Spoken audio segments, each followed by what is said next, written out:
is the deal. And you got to see the financing, the numbers up see front all of it. before you even bought Yeah. it. You can make that call, and within hours, we can find you the car you want from your home. I mean, I had a customer call me up and say, hey, I bought a car in my pajamas. If I'd have had some, I'd have been wearing them. I didn't.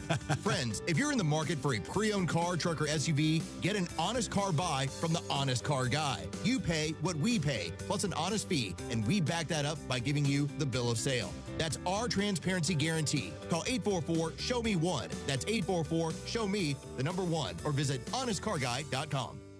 Hey, this is Lauren, and a little thing I love about the hash brown scrambled burrito is that it's going to add the protein that you need. The eggs with those crispy nuggets. It's the ultimate combo. Hi, this is Maya, and a little thing I love about the hash brown scrambled burrito is that it's packed with protein. Having Chick-fil-A chicken in a breakfast burrito is just phenomenal to me. You have the chicken, you have the eggs, and then you add these hash browns. It's just complete, honestly. Order the Chick-fil-A hash brown scrambled burrito and Simply Orange Juice on the Chick-fil-A app today. Real guests paid for their testimonials. If you are unable to work, you may be entitled to Social Security disability benefits. If you're under retirement age, disabled, or can't work, call right now and see if you're entitled to benefits. Call the Social Security Disability Helpline now. 800-466-8813. 800-466-8813. 800-466-8813. That's 800-466-8813. You invest in your customers with your heart, soul, and skill. Well, it's time to invest in yourself with the next generation Cat 255 compact track loaders from Thompson Tractor. After all, those who give their best deserve the best. And this machine has it all, with features that include a more powerful engine, tri-axle truck loading capabilities, a spacious cab, and a smooth ride for all-day comfort. Thompson Tractor knows how much value you place on your customer satisfaction. It's how you build your business. It's also how we build ours. Since 1957, hardworking folks like you have counted on Thompson to provide the absolute best lineup of equipment in the industry, all backed by a customer service and product support team that time and again have proven to be second to none. It's all about maintaining peak performance. Always has been, always will be. Visit ThompsonTractor.com for details. Thompson Tractor, we're here for you. Tom Abraham here for my friends at All About Water. Crazy name, huh? Well, let me introduce you to them. All About Water is the top pond builder anywhere in the Tennessee Valley, and that includes remodeling or cleaning out existing ponds as well. They also have monthly maintenance plans for your pond. Don't have a pond? Well, how about a fountain or water feature for your property to bring that soothing sound of running water to your happy place? On the other hand, maybe you have water on your property that you don't want. Well, Ryan at All About Water is all about water, so he could take care of that as well. He has a background in fluid dynamics, and what that means is that he could take care of any water issue that you have. Finally, how about that irrigation system that you have or that you want? Well, they do installs and maintenance and repairs on those as well, because they are all about water. Learn more at allaboutwaterllc.com. That's allaboutwaterllc.com. This hour of Talkin' Ball is brought to you by Talent Heating and Air. When you need service, rely on Talent. From system installations to tune-ups, rely on Talent. Online at talenthvac.com. ALCert number 21014. Welcome into the hottest and coolest game show around called The Freeze. Today's contestant, Bob. Bob, can you tell me the heating and air business that provides free service with repair? Is it Talent Heating and Air Conditioning? Can you tell me which heating and air business provides free second opinions? Talent Heating and Air Conditioning. You are our grand prize winner. You have won a visit from the #1 heating and air business in the Tennessee Valley. Talent Heating and Air Conditioning? That's right. Talent Heating and Air is coming to you. This is Thomas with Talent Heating and Air Conditioning, and you don't have to win a game show to use us. We have free second opinions year-round, and we're doing free service calls with a repair. So just remember, call Talent Heating and Air Conditioning at 256-503-4490 or visit us on our website at talenthvac.com.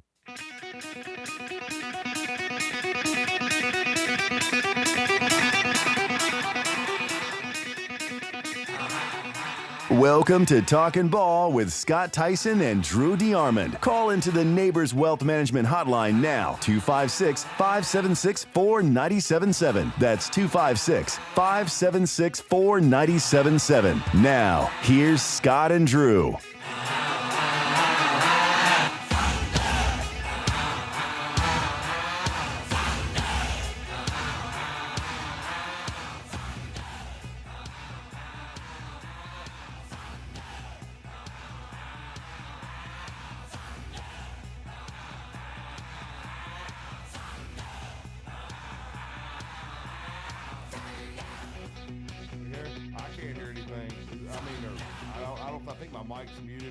No, it's on. Is everything good now? Okay, got it.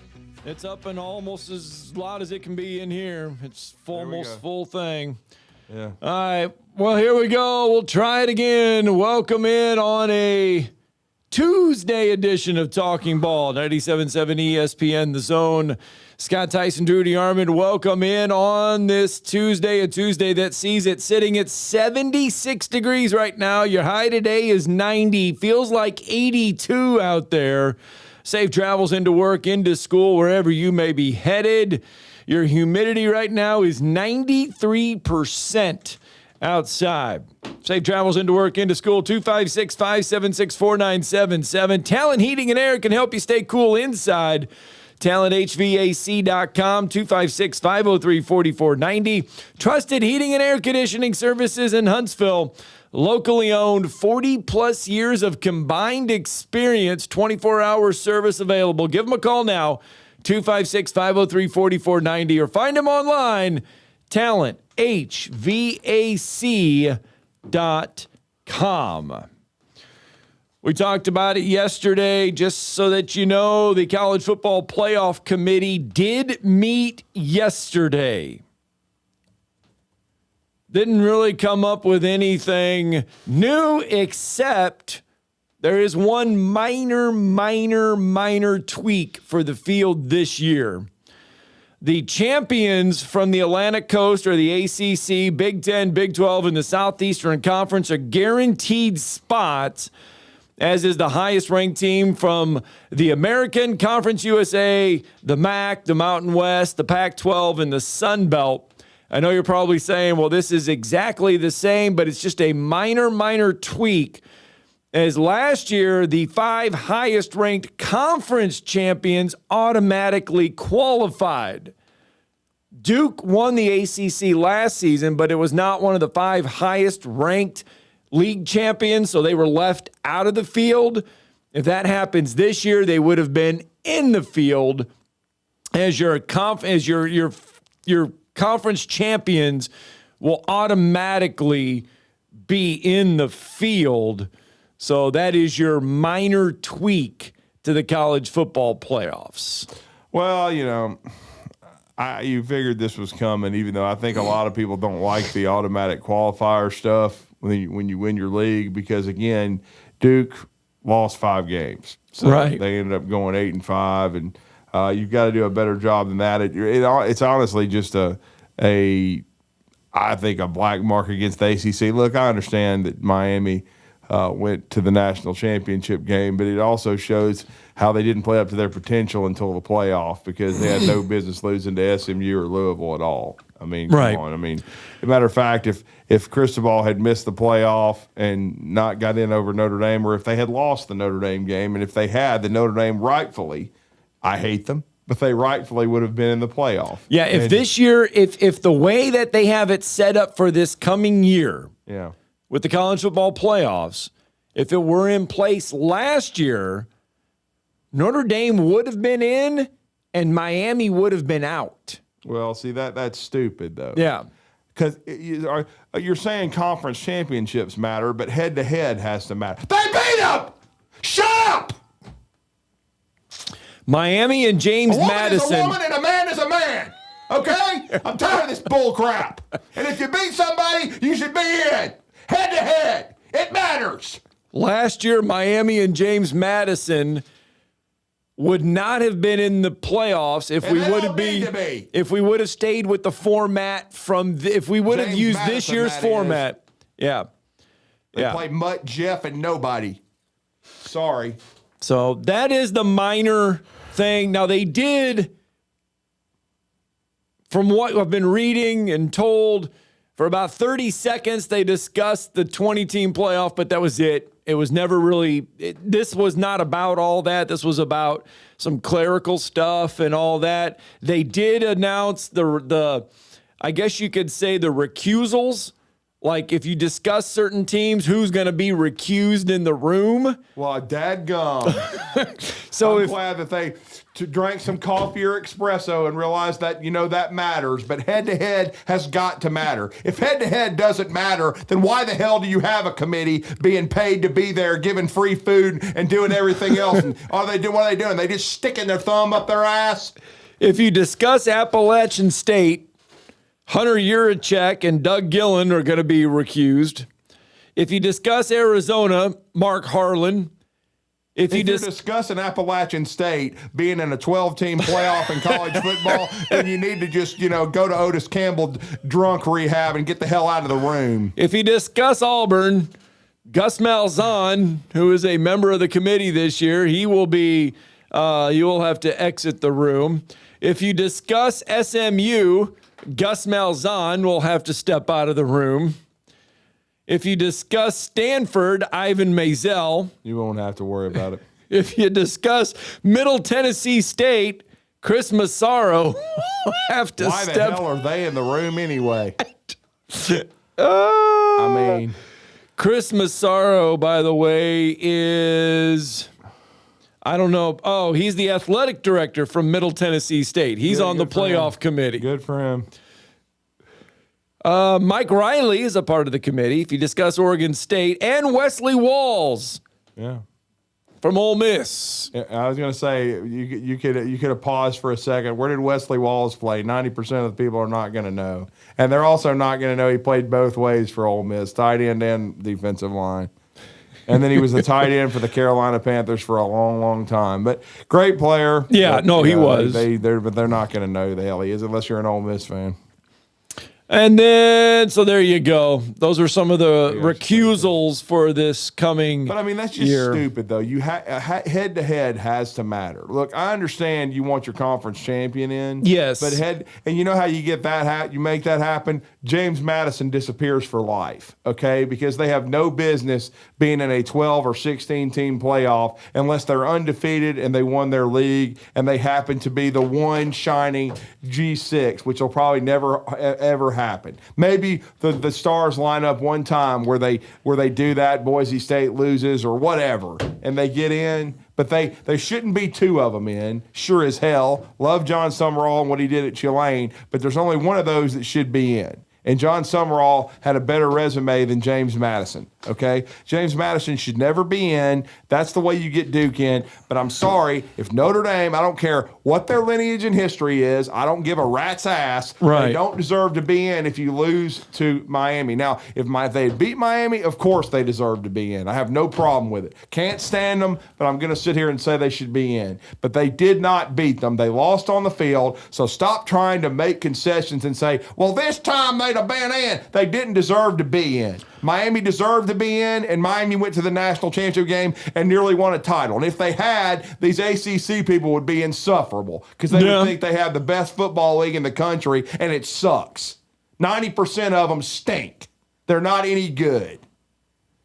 Well, this year, remember, this is the first year the Fighting Irish, they'll make the playoffs if they're ranked inside the top 12 regardless. So all they got to do is be ranked inside the top 12, and they will be in the playoffs regardless of schedule. They better be, regardless of what happens, whether who you lose to, whatever. Yeah.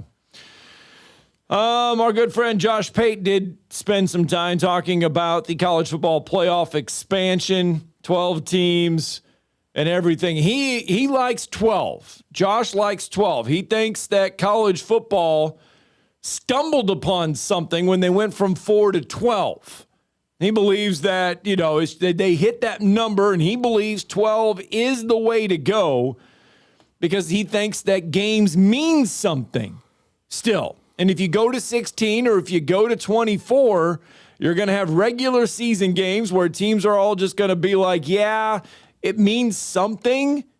But in the grand scheme of things, if we lose it, we get a freebie anyway because we're going to make the playoffs because it's 24.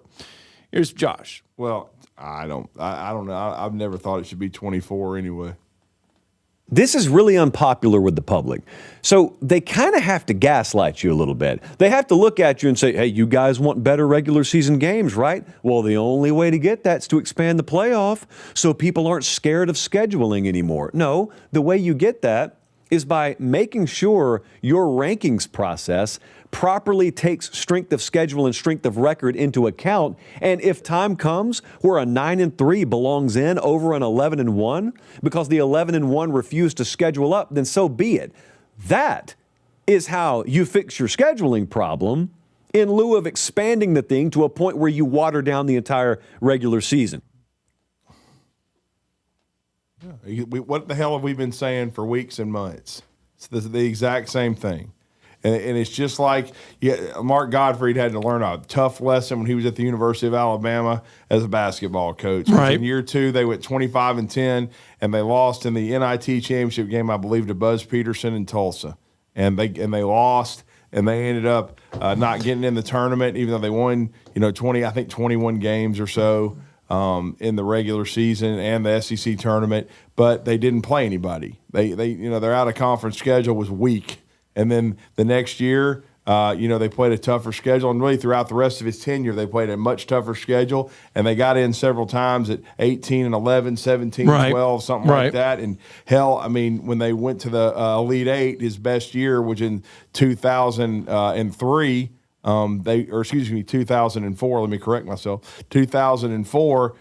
They were an 8 seed and beat Southern Illinois, and then they upset number 1 Stanford. And I believe their overall record after they lost to eventual national champion Connecticut was like 20-14. Okay, so you got to play somebody. I agree with Josh. You have to strength of schedule has to matter. You can't just go out here and play a bunch of cupcakes and then it's just like when SMU got in a couple of years ago. They played so hard against Clemson, and what a game it was, and it was decided on the final play of the game. But you got to let them in the tournament. Bull crap. They weren't one of the top 12 teams, and they got embarrassed in their game. Nothing against Rhett Lashley. He's done a good job there. They beat Miami last year, but they were not a college football playoff team.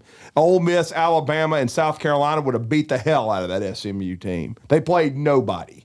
Okay, so it has to matter. And anybody that sits there and tells me they didn't have the football IQ of a doorknob. Okay, and I mean, of course, the ACC is going to sit there and yell from the cheap seats. Oh, we deserve to be in. Of course, Rhett Lashley's going to say that too. They're fighting for their own conference and their programs, but anybody with the eye test could tell they weren't better. Well, you know what the rest of the country is going to say to all of this is the fact that the SEC is already talking about the fact that they're going to play the toughest schedule and they're going to play 9 conference games and their schedule is going to be the toughest and they want to be rewarded for it. This is the SEC already starting to position themselves so that they don't get left out of a 12-team playoff with a 9-3 team. Well, it just depends on how it all plays out. Sometimes I think eventually a 9-3 team will deserve to be in. They didn't deserve to be last year, but I think the year before they had. I don't think all 3 of them teams deserve to be in. Right. I mean, and Alabama beat South Carolina head to head, and then Ole Miss lost to Kentucky. At home to Kentucky, and then to a Florida team that wasn't very good either. Right. Because Lane was Lane. He beat Georgia and then choked on applesauce in 2 games that he should have won big, because that's what Lane does. We'll see if it continues at LSU, and I'm all here for it. Because I want to see chaos. I want to see people raising hell. What did we do? Why did we pay him all this money? Why did we give him a $50 million roster? Why can't we beat people? That's what I want to see. You know what I'm saying? Right. But, I mean, they should be good relatively, though. I mean, you would think Lane could stop tripping all over his you-know-what, and they could get into the playoffs. Well, he's doing yoga. But, so, I mean, he's become a better person. Yeah, I'm sure he has. Check his phone. Which one? Whatever. Probably got a burner phone courtesy of Freeze Enterprises. Oh, come on. The Rev he would never do that now. He's found Jesus Christ. Yeah. Mm-hmm. We got to get a break in. He needs to go back to Liberty and coach on a gurney. Did he win that game that night? Yes, he did. Did he? Yes, I believe so. He won a lot of games at Liberty. No, he did. He did. With the Revs money. Hey, don't forget, our good friend Josiah Elmore went there. He could probably comment on it. He probably covered the game. He's at the beach celebrating his wedding anniversary. Well, good. It's Josiah. That's good. He had some good wings last week. Let's get a break in. 256-576-4977. We can hear from Lane Kiffin later in the show. He did open up to Marty and McGee about his time at Ole Miss and LSU. It was interesting. It was interesting. Yeah. He opened up. I mean, now look, he and Marty McGee spent a lot of time in Oxford with each other when that decision came out. And Marty kind of camped out in Oxford for a while. Well, everybody was camping out. Yeah, and then he opened up to those. Quinnen Williams inks a new deal. We'll talk about that, and we'll hear from Ryan Grubb. We got a lot to get through on a Tuesday edition.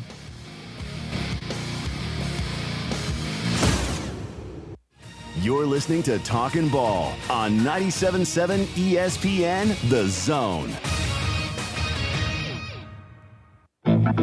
A look at I-65 and 31 on the camera right now, and we've got a car that's spun around in the middle of the road and people walking around it on I-31 below I-65. It's not affecting I-65 at all, but it is affecting southbound on 31.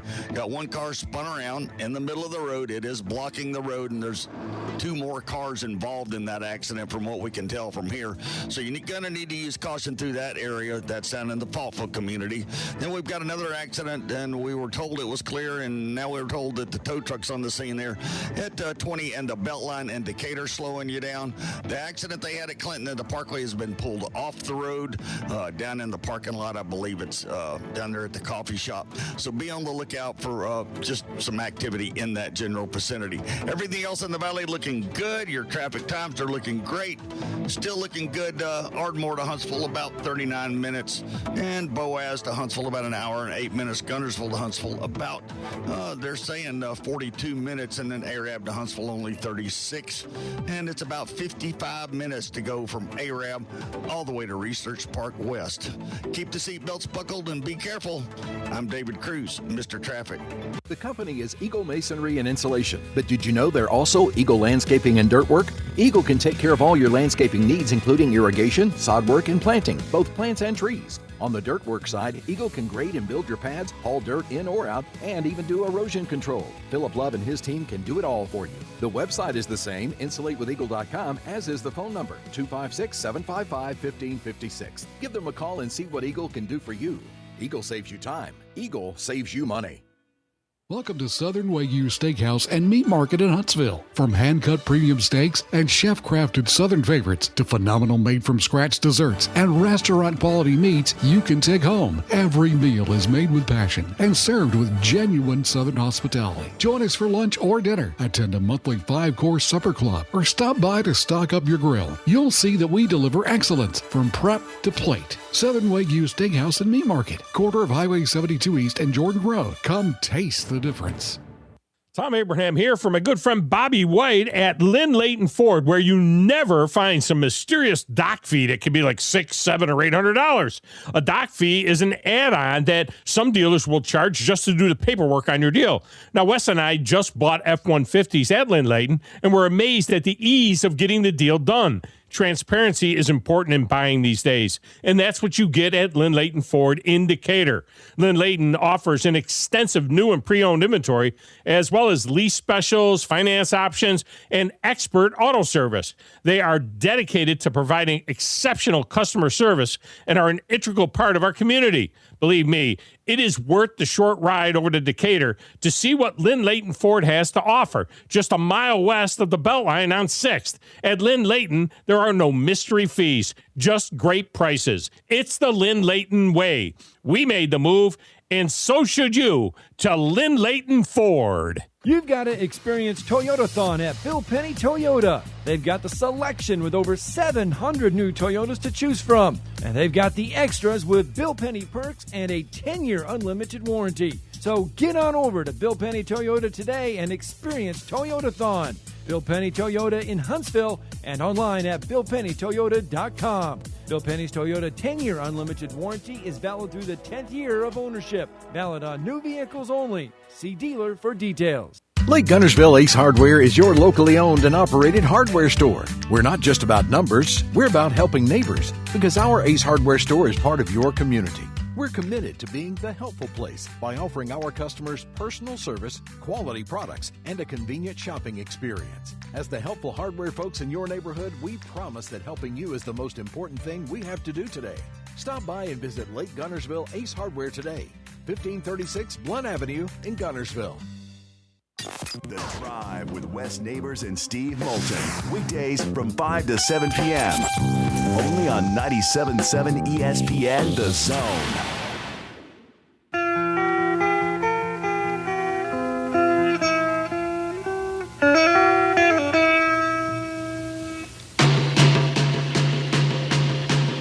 Welcome back in. Talking Ball, 97.7 ESPN The Zone.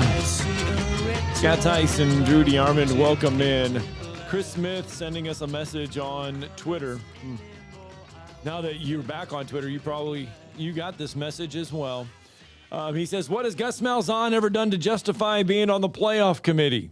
Well, I mean, he never coached a playoff team and had a very mediocre record in the Power 5 ball. But technically he did get him to the BCS title game. Yeah, and it was a one game playoff back in those days, right. 2 teams. But he won the SEC championship in year 1 at Auburn, beating Missouri, and then he played for it and blew a 20-3 lead. Auburn could have easily won the national championship. Now they had a couple of games where the way they beat Georgia and Alabama would never happen again, but that's just the way it was, and that was kind of the peak of his coaching career. But he did play for a national championship. And then 2017, about 4 years later, he was 1 win away from getting to a 4-team playoff. So he did have some success here. There's now why is he on the committee? That's still a little mystifying to me. I don't know why you don't have some others maybe that have better resumes on the committee,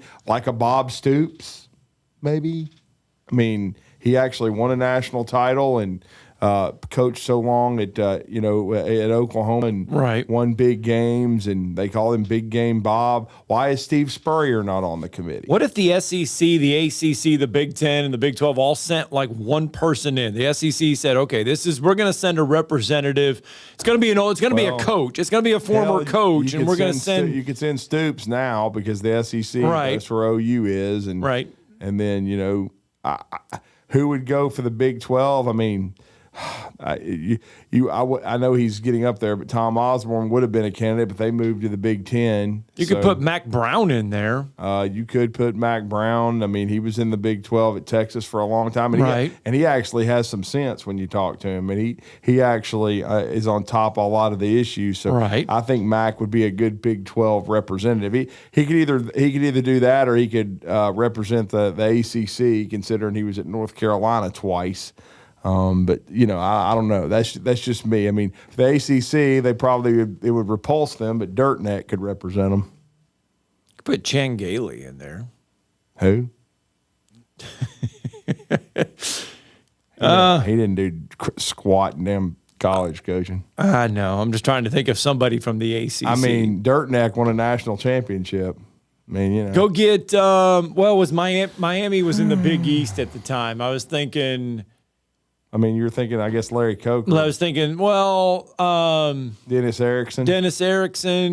Yeah. But see, you can't really say that because Miami has never won an ACC championship. That's right. That's what I was saying. There's all Big East stuff.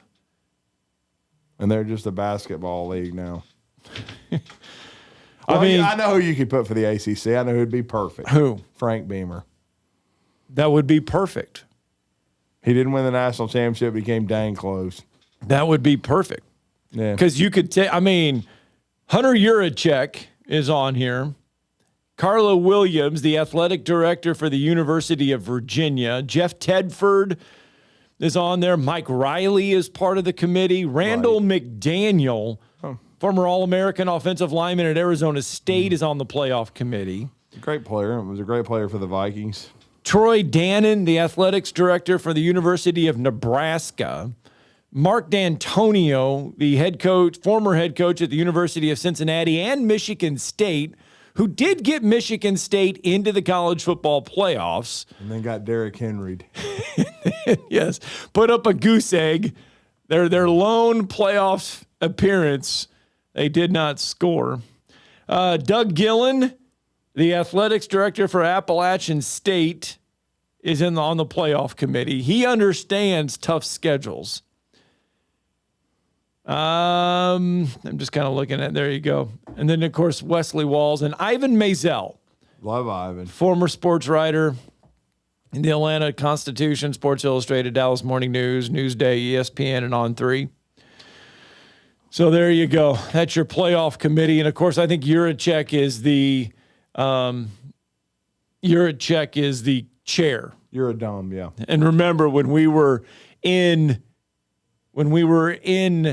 Tampa, we were told that Hunter Juracek is more, and this is not joking, he's more concerned about being on the college football playoff committee chair than he is what's going on at his own university. It sounds that way. I mean, football program's in shambles, unless who knows? Silverfield may save him. So I mean, I hope to hook up with Travis Reier tomorrow and get his daily thoughts. But as he told us last week, gave us those outstanding tidbits on the Silverfield, and has known him since he was a kid and playing for Corky Rogers at one of the best programs, the Bowles School in Florida, and worked his way up the coaching ladder and nearly became the offensive line coach at the University of Alabama if it hadn't been for Dan Enos ruining his career and going to Miami.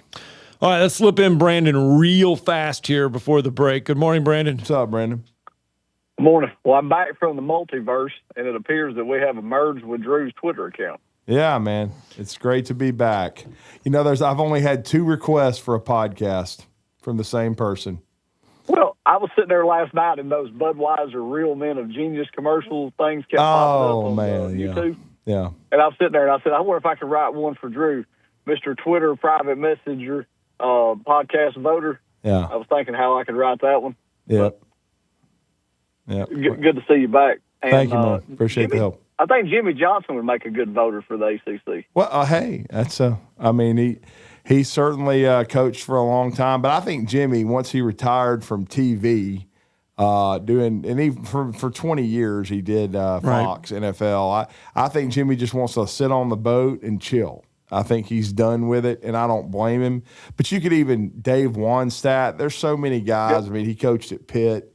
I mean, wasn't Dave Wannstedt on it once already? I don't know. He may have been. I haven't kept up with the committee and the comings and goings. I'll be honest, as I always am on this show. But like I say, I think more ex-coaches should be on the committee. Quite frankly. That are familiar with the college. Would you take more coaches and less athletic directors? Yes, more coaches. Yes. More coaches, less ADs. Because the ADs are more worried about the total picture than they are football. Okay? Right. They need to be worried about, on this committee, they need to be worried about football and strength of schedule and understand all conferences aren't created equal no matter how much people whine. And they want to talk about the SEC. Why? The SEC ain't whining. It's a fact. The SEC is the deepest league in the country. If you don't think so, come play in it. Because Miami don't want none of this smoke. Neither does Florida State. They want in the league badly, but if they get in the league, some people getting fired. Go ahead, Brandon. Well, and I wanted to ask about that. I saw a story, and I sent it to Moulton, where they were saying that this Protect Sports Act thing may possibly give Florida State the hold to jump out of the conference if they want out going into it. Yeah, and it might. But here's the thing, Brandon. Does the Big Ten want them? I don't think the SEC does. Where are you going to go? And if they try to be an independent again, like they were under Coach Bowden for a long time, I'm not sure that's going to work. Well, and I'm wondering that too. So you may get the chance to jump out and you escape the TV money deal that you don't like. Yeah, but you may not get an independent one like a Notre Dame. I don't know that the brand is as far-reaching as Notre Dame. Yep. And I feel like this is going to change it to the point of they need to figure out their own TV deal and rework it and make it better for them. But I think this is really going to put an end to moving conferences, and I kind of think that's an overreach in this bill. I mean, I understand you don't want 2 super conferences, but telling people that they have to be an independent for 5 years, that's a little overreaching and overbearing. No doubt. Yep. Well, All right, good Brandon. stuff, Brandon. Thanks for the phone call.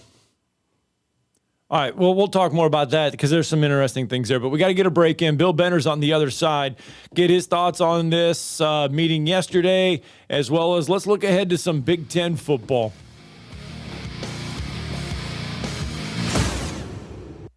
You're listening to Talkin' Ball on 97.7 ESPN The Zone.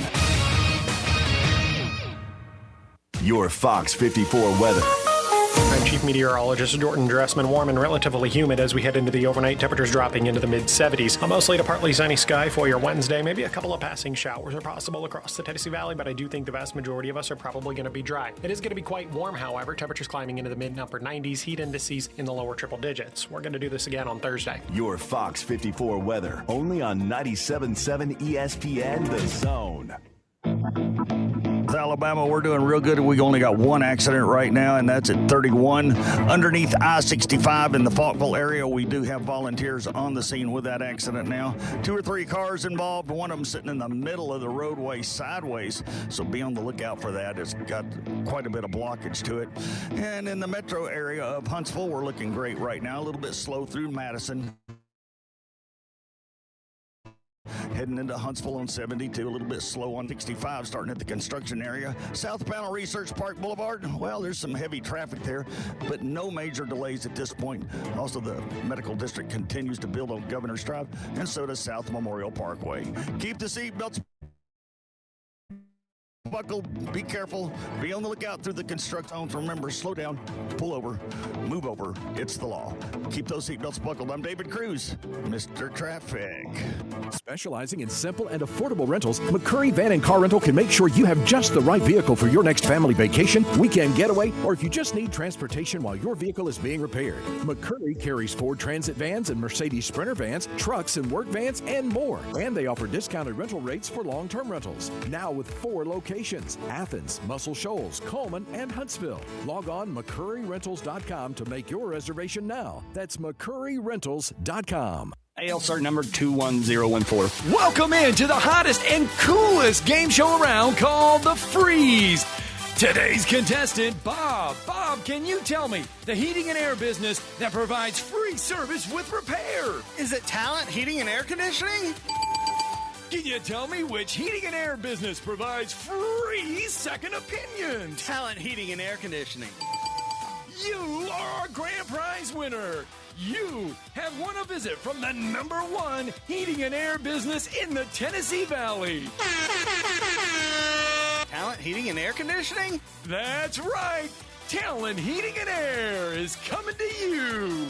This is Thomas with Talent Heating and Air Conditioning, and you don't have to win a game show to use us. We have free second opinions year-round, and we're doing free service calls with a repair. So just remember, call Talent Heating and Air Conditioning at 256-503-4490 or visit us on our website at talenthvac.com.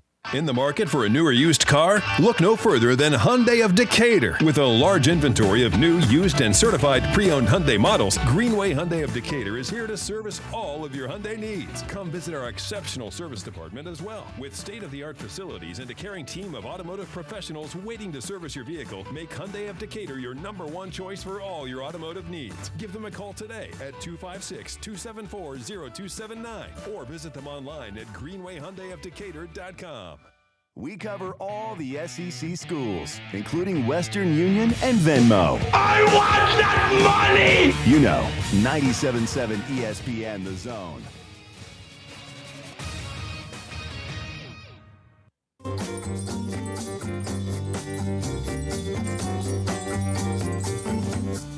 In the morning you go calling. 7:35 here on a Tuesday morning in studio. Talking Ball 97.7 ESPN The Zone. Got you all warmed up and ready to go. Talking about the College Football Playoff Committee and their procedural meeting yesterday, making a minor tweak. Nothing we said nothing was going to come out. Nothing really came out of yesterday. Kicking the can down the road. They have time, though, to figure this out. And there's a lot of other college football news and notes to talk about as well with our next guest. Yeah, and we're going to be honored to have him on WZZN TV and the Neighbors Wealth Management Hotline. He's the senior college football writer for the Sporting News. They've been super busy. They've been putting out all-decade, all-American teams. And he told us that was previewed kind of that was coming when the last time we spoke with him in early August. And now I think he spent some time last week also at training camp at Ohio State. And Ohio State may have the best team in America. We're going to talk about that. We're going to try to focus a lot on this Texas-Ohio State game because it's a big one for the SEC, big one for the Big Ten. It could be a rematch down the road, too. Could be. In the college football playoff. And certainly Michigan and Oklahoma on the same day are going to play earlier at 11 a.m. And so we'll see what kind of effect Kyle Winningham is having as they take on Brent Venables and the Sooners in Norman, Oklahoma. But we're going to talk to Bill Bender now, and we always enjoy catching up. Bill, how are you, man? Hey, I'm doing well, Drew. Thanks for having me on. How are you guys doing? We're doing good. Well, we're just ready for this season to begin. We're done with all this talking stuff. Yeah, I think talking season's great, but after a few weeks of it, and you've been a big part of it, you want to see the games. We're looking forward to this. And honestly, training camp this week around college football, there's going to be a lot of scrimmaging going on, and I know you were in Columbus. What was your biggest takeaway as you saw Ryan Day's team? Because they certainly are talented. Yeah, I mean, the offense will be substantial. It's going to be tough to stop an offense that has Julian Sayin, Jeremiah Smith, Chris Henry Jr., who, he looks like a freak too. Yes.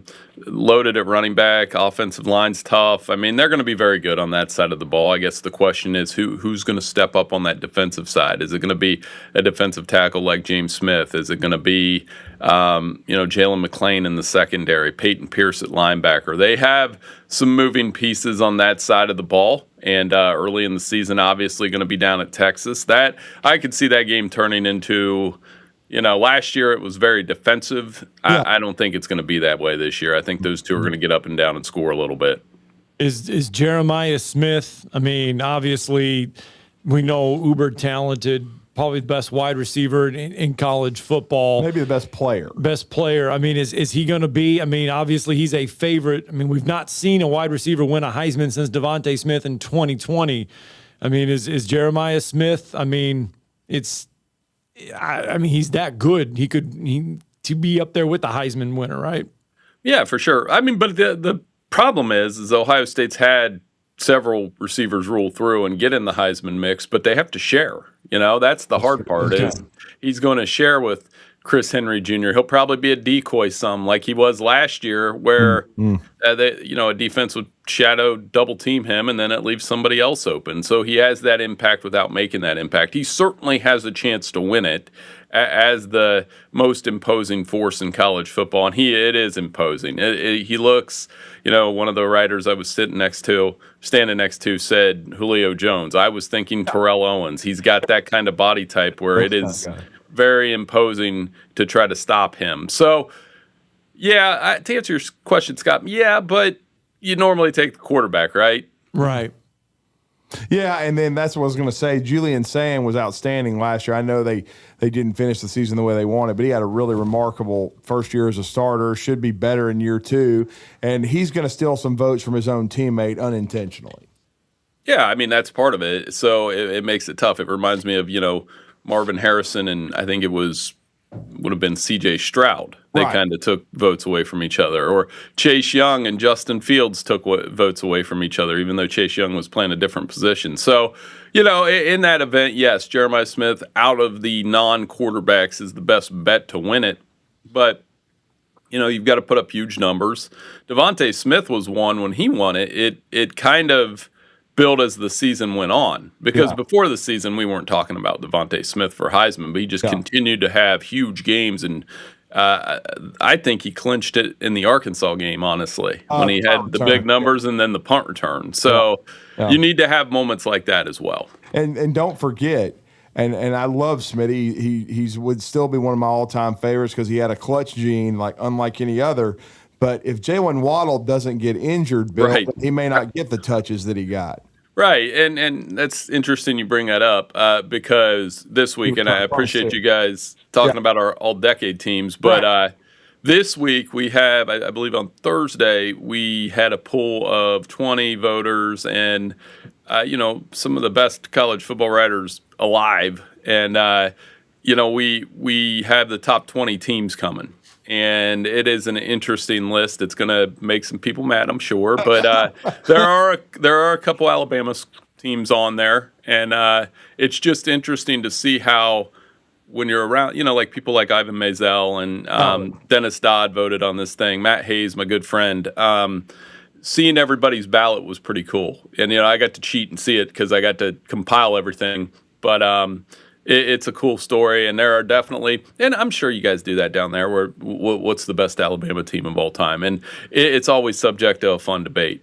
Yeah, it really is. No question about it. And you guys are doing a great job, pouring into that. And then, like I said, and putting effort into it. So certainly it creates conversation and the right kind. And Scott and I have also been talking about the College Football Playoff Committee meeting yesterday. And the minor tweak that they gave us, which would have added Duke to the mix this coming season if they won the ACC. But like I told Scott, my main thing is this.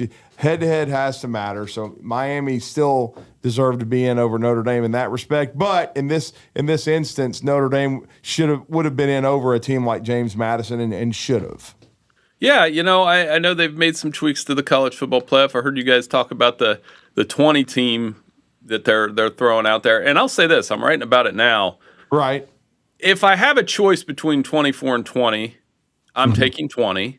Right. I would take 16 over 20 and 12 over 16. But if they're going to expand it, I mean, the idea of 20 at least has my interest when you look at last year and you say, okay, we would get these play-in games, which they're going to. So I'll read this off to you. Tell me if you would take this. You get Texas versus Duke because Duke won the ACC. Vandy versus Tulane. Okay. USC, Arizona. And then my favorite, Michigan versus Utah. Wow. Yeah.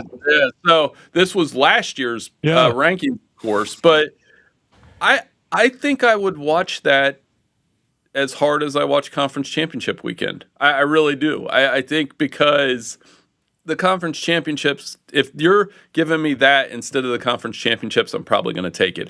I don't know that everybody would, though. I'm fairly certain not. I'm wondering what you guys think. I mean, I know how big the SEC championship game is, but if those 4 games are happening and then the next round we're doing round of 16, I think I'm okay with it.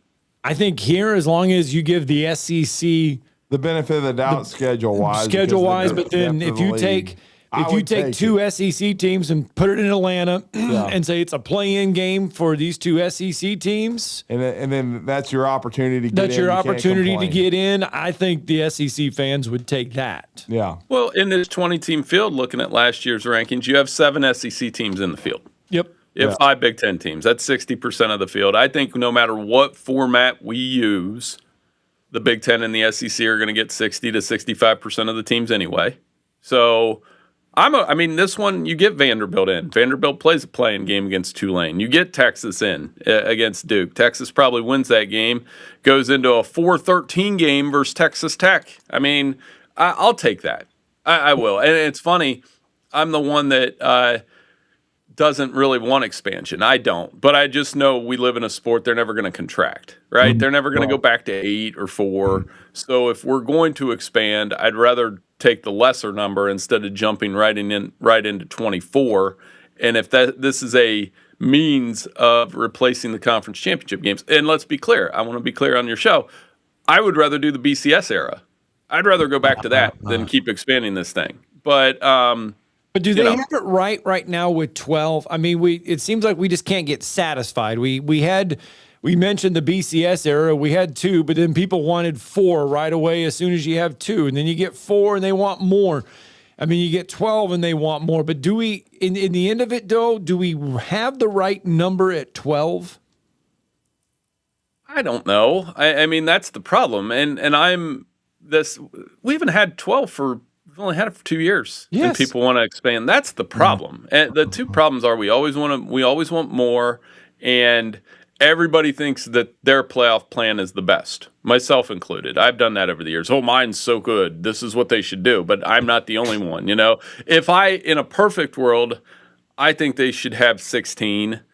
I think they should go right after the season starts. You do the first 2 rounds on campus, and then you have, kind of like how the other divisions have done it in the past, and those divisions have expanded. But you could say, well, what's the reward for being the number 1 seed? Well, the reward is your first 2 are at home, and you'll play the 16 seed who might be a good team. But, I think in general the playoff does a good job. I like the new tweaks to the format. I like that the conference champions get in. I like that we're straight seeding, and I like that. And Notre Dame is whatever. I mean, that Notre Dame's going to get their way anyway. We've learned that over the years.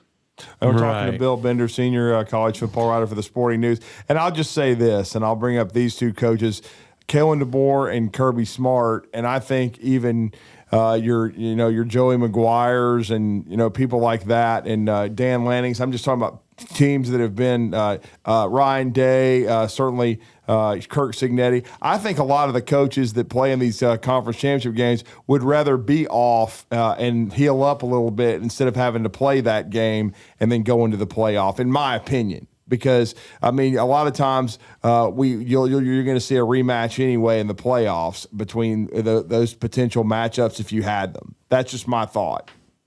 Well, yeah. I just go off of what I've watched the last couple of years, and I'm not saying the Big Ten and the SEC championship games aren't awesome. They are, but both of those teams are in anyway. So they're in anyway, so they'd be fine. Like Georgia, Texas was a great game, and then what's the payoff though? Indiana, Ohio State, great game for sure, but I would rather just see them do that in the playoff. And I think with unbalanced schedules and unbalanced conferences, you can't really gauge. You don't have divisions anymore, which is also ironic because I was one of those guys clamoring for the end of divisions. But now that we have 18 teams leagues, it's hard to sort that out. I totally agree. I think they would be willing to give that up in order to go to the next one. Now, I will say the SEC above any conference championship game, in my experience, that one, just not to borrow a phrase from the league, it does mean more to that conference than other conferences. It really does. I've been to that game. I've seen the pageantry. It's just a little bit different. But, guys, I understand. Like, I grew up through, the early 2000s watching Big Ten football. We didn't have a conference championship game, and nobody really cared. No, right. If you split a title, you split a title.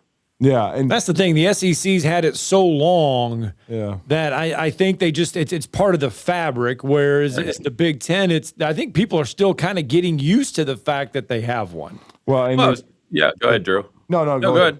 I was going to say I was talking to a friend this weekend, on one of our trips with our kids, and he was telling me that about having Big Ten championship game tickets and whether or not he was going to sell them or not.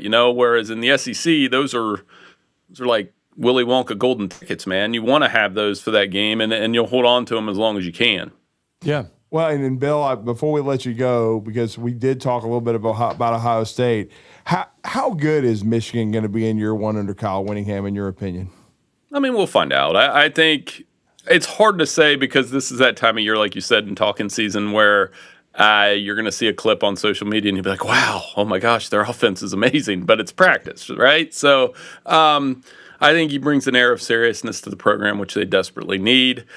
I'm not getting real hung up on this whole back and forth with the hate thing with Ohio State. I can't believe this is still a thing where he can say what.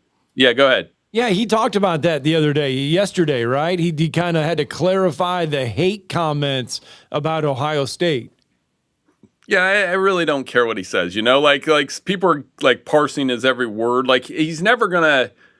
It's something that you feel, right? Like you can say, an Alabama fan can say, hey, I hate Auburn, but it's sports hate. It's different than like real hate. You know what? Like I have family and friends that are Michigan fans and family and friends that are Ohio State fans. And I don't hate any of them, like I don't care like that. So it's, It's interesting, though. But he's going to find out that game is the one that defines you as a Michigan coach, much like it does as an Ohio State coach. And, we'll see what they have on the field. I do think that Oklahoma game against John Mateer, week 2, an Oklahoma team that a lot of guys down your way are starting to like a little more and feeling like an SEC sleeper. So that'll be a fun test for Whittingham right off the bat. Yeah, and I've got to correct myself. That game was in Norman last year. Oklahoma wins. Now it's in Ann Arbor. But it'll be a big opportunity for Kyle Whittingham and the Michigan Wolverines. Well, Bill, we always appreciate the time. You're doing a lot of great yeoman's work. Let everybody know how to connect with you, and we certainly look forward to speaking with you again before the college football season begins. Oh, yeah. I'm at Bill Bender 92 at Sporting News. Yeah, check out those top 20 teams this week. I think you guys will enjoy the list and the process we came to get that list going. I know you two in particular are going to love it. Thank you, sir. Thanks. Thank you. All right, it's going to break, and we'll wrap up Hour 1 next. Good stuff. Yep.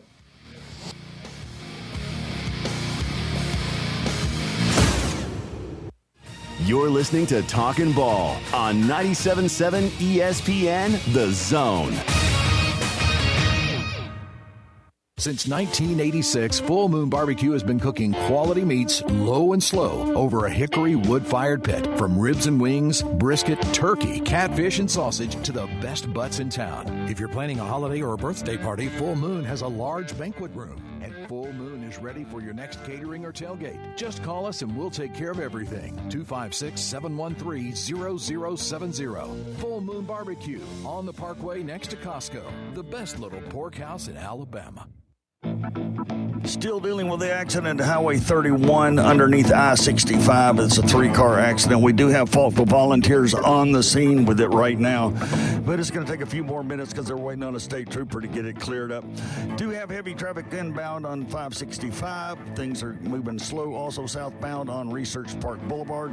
Highway 53 is looking absolutely gorgeous right now. Just a lot of heavy traffic, and mainly the stop-and-go traffic is in the Madison area, just around the traffic lights. Keep the seatbelts buckled and be safe. From the mobile Tennessee Valley Traffic Studio, I'm David Cruz, Mr. Traffic. Lake Gunnersville Ace Hardware is your locally owned and operated hardware store. We're not just about numbers, we're about helping neighbors, because our Ace Hardware store is part of your community. We're committed to being the helpful place by offering our customers personal service, quality products, and a convenient shopping experience. As the helpful hardware folks in your neighborhood, we promise that helping you is the most important thing we have to do today. Stop by and visit Lake Gunnersville Ace Hardware today, 1536 Blunt Avenue in Gunnersville. You invest in your customers with your heart, soul, and skill. Well, it's time to invest in yourself with the next generation Cat 255 compact track loaders from Thompson Tractor. After all, those who give their best deserve the best. And this machine has it all. With features that include a more powerful engine, tri-axle truck loading capabilities, a spacious cab, and a smooth ride for all-day comfort. Thompson Tractor knows how much value you place on your customer satisfaction. It's how you build your business. It's also how we build ours. Since 1957, hardworking folks like you have counted on Thompson to provide the absolute best lineup of equipment in the industry, all backed by a customer service and product support team that time and again have proven to be second to none. It's all about maintaining peak performance. Always has been, always will be. Visit ThompsonTractor.com for details. Thompson Tractor, we're here for you. No representation is made that the quality of legal services to be performed is greater than the quality of legal services performed by other lawyers. A wise man once said, "If you take care of old folks and children, everything in the middle will take care of itself." Hi, I'm Danny Aldridge, lawyer in Alabama and Tennessee. In the next 20 years, the number of those folks over 65 years of age will more than double. In our golden years, the most important goal is to be treated with dignity and have control over doing what makes you grateful with those you love. At the Aldridge Law Firm and the Legal Town Center, we're dedicated to help you with these goals, and we'll be there when life throws you those inevitable curveballs. Let us assist you with your legal needs, whatever they may be or become. You may reach us by phone at 256-534-3188 or online with Dan at danaldridgelaw.com. Just remember, we're here to help. Whether it's personal injury, wrongful death, fraud and cheat, or estate planning made complete, we're here to help. This segment of Talkin' Ball is brought to you by University Kia, the #1 volume Kia dealer in the state of Alabama. Located online at universitykia.com.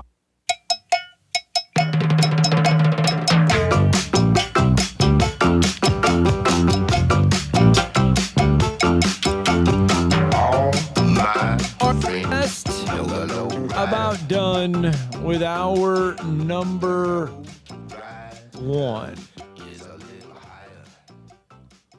1936, by the way. 1936.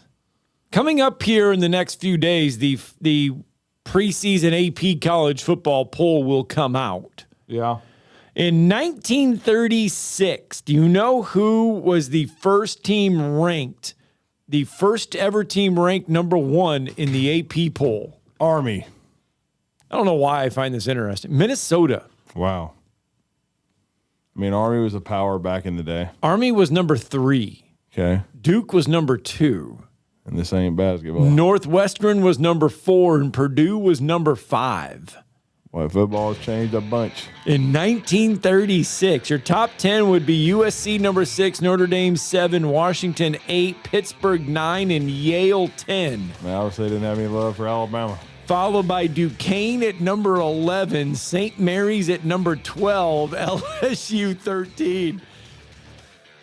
Texas A&M 14, Nebraska 15, Fordham 16, Holy Cross 17, Tulane 18, SMU 19, and Marquette number 20. They only ranked 20 teams at the time. The AP poll forever only had 20 teams. Played football. Seriously. I didn't either. I'm not even sure Al McGuire, like God rest his soul, knew that. Anyway, I don't know why we end hour 1 with that, but I just thought that was pretty interesting. Hour 2's next. This is Brent Musburger's VSiN Action Update on 97.7 ESPN The Zone. Drivers who switch to Progressive have an annual savings of nearly $750. Progressive.com. The Atlanta Braves are back at home tonight as they host the Mets at Truist Park. Martin Perez will start for Atlanta. He's 7-6. The Braves at home minus 131 on the money line, while the Mets are plus 109. In preseason action this week, the Titans are a 3-point favorite on the road Thursday night at the 49ers. The Falcons will play at home on Friday night to host the Broncos. Denver, a 5.5-point favorite, the total 38.5. And the Saints will play at home Saturday against the Jaguars. New Orleans, a 2.5-point favorite. With your VSiN Action Update, I'm John Thayer on 97.7 ESPN The Zone.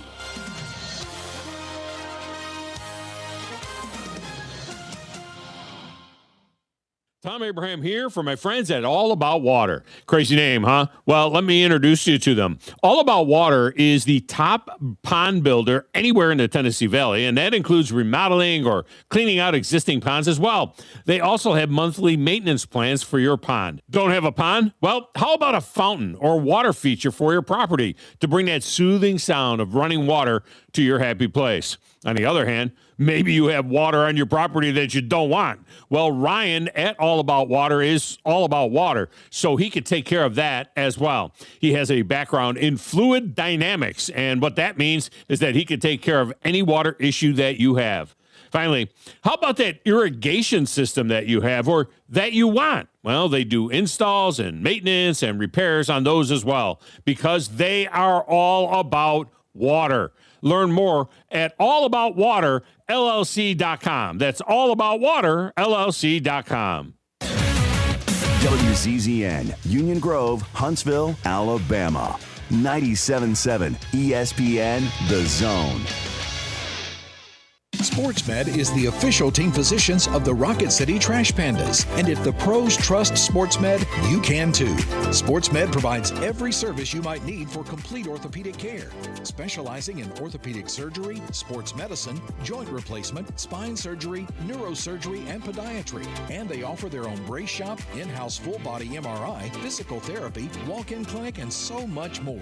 4 locations and on the web at sportsmedalabama.com. This hour brought to you by SportsMed Orthopedic and Spine Center. Online at sportsmedalabama.com.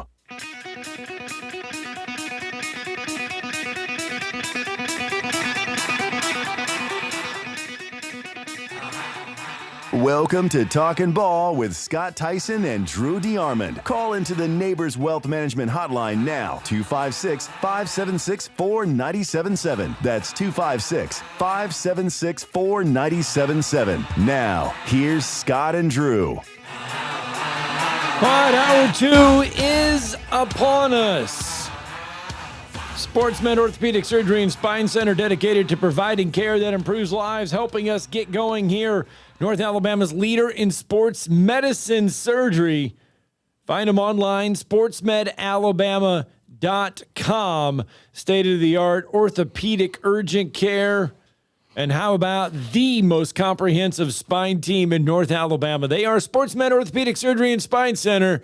256-881-5151 to experience the SportsMed difference. Find them online, sportsmedalabama.com.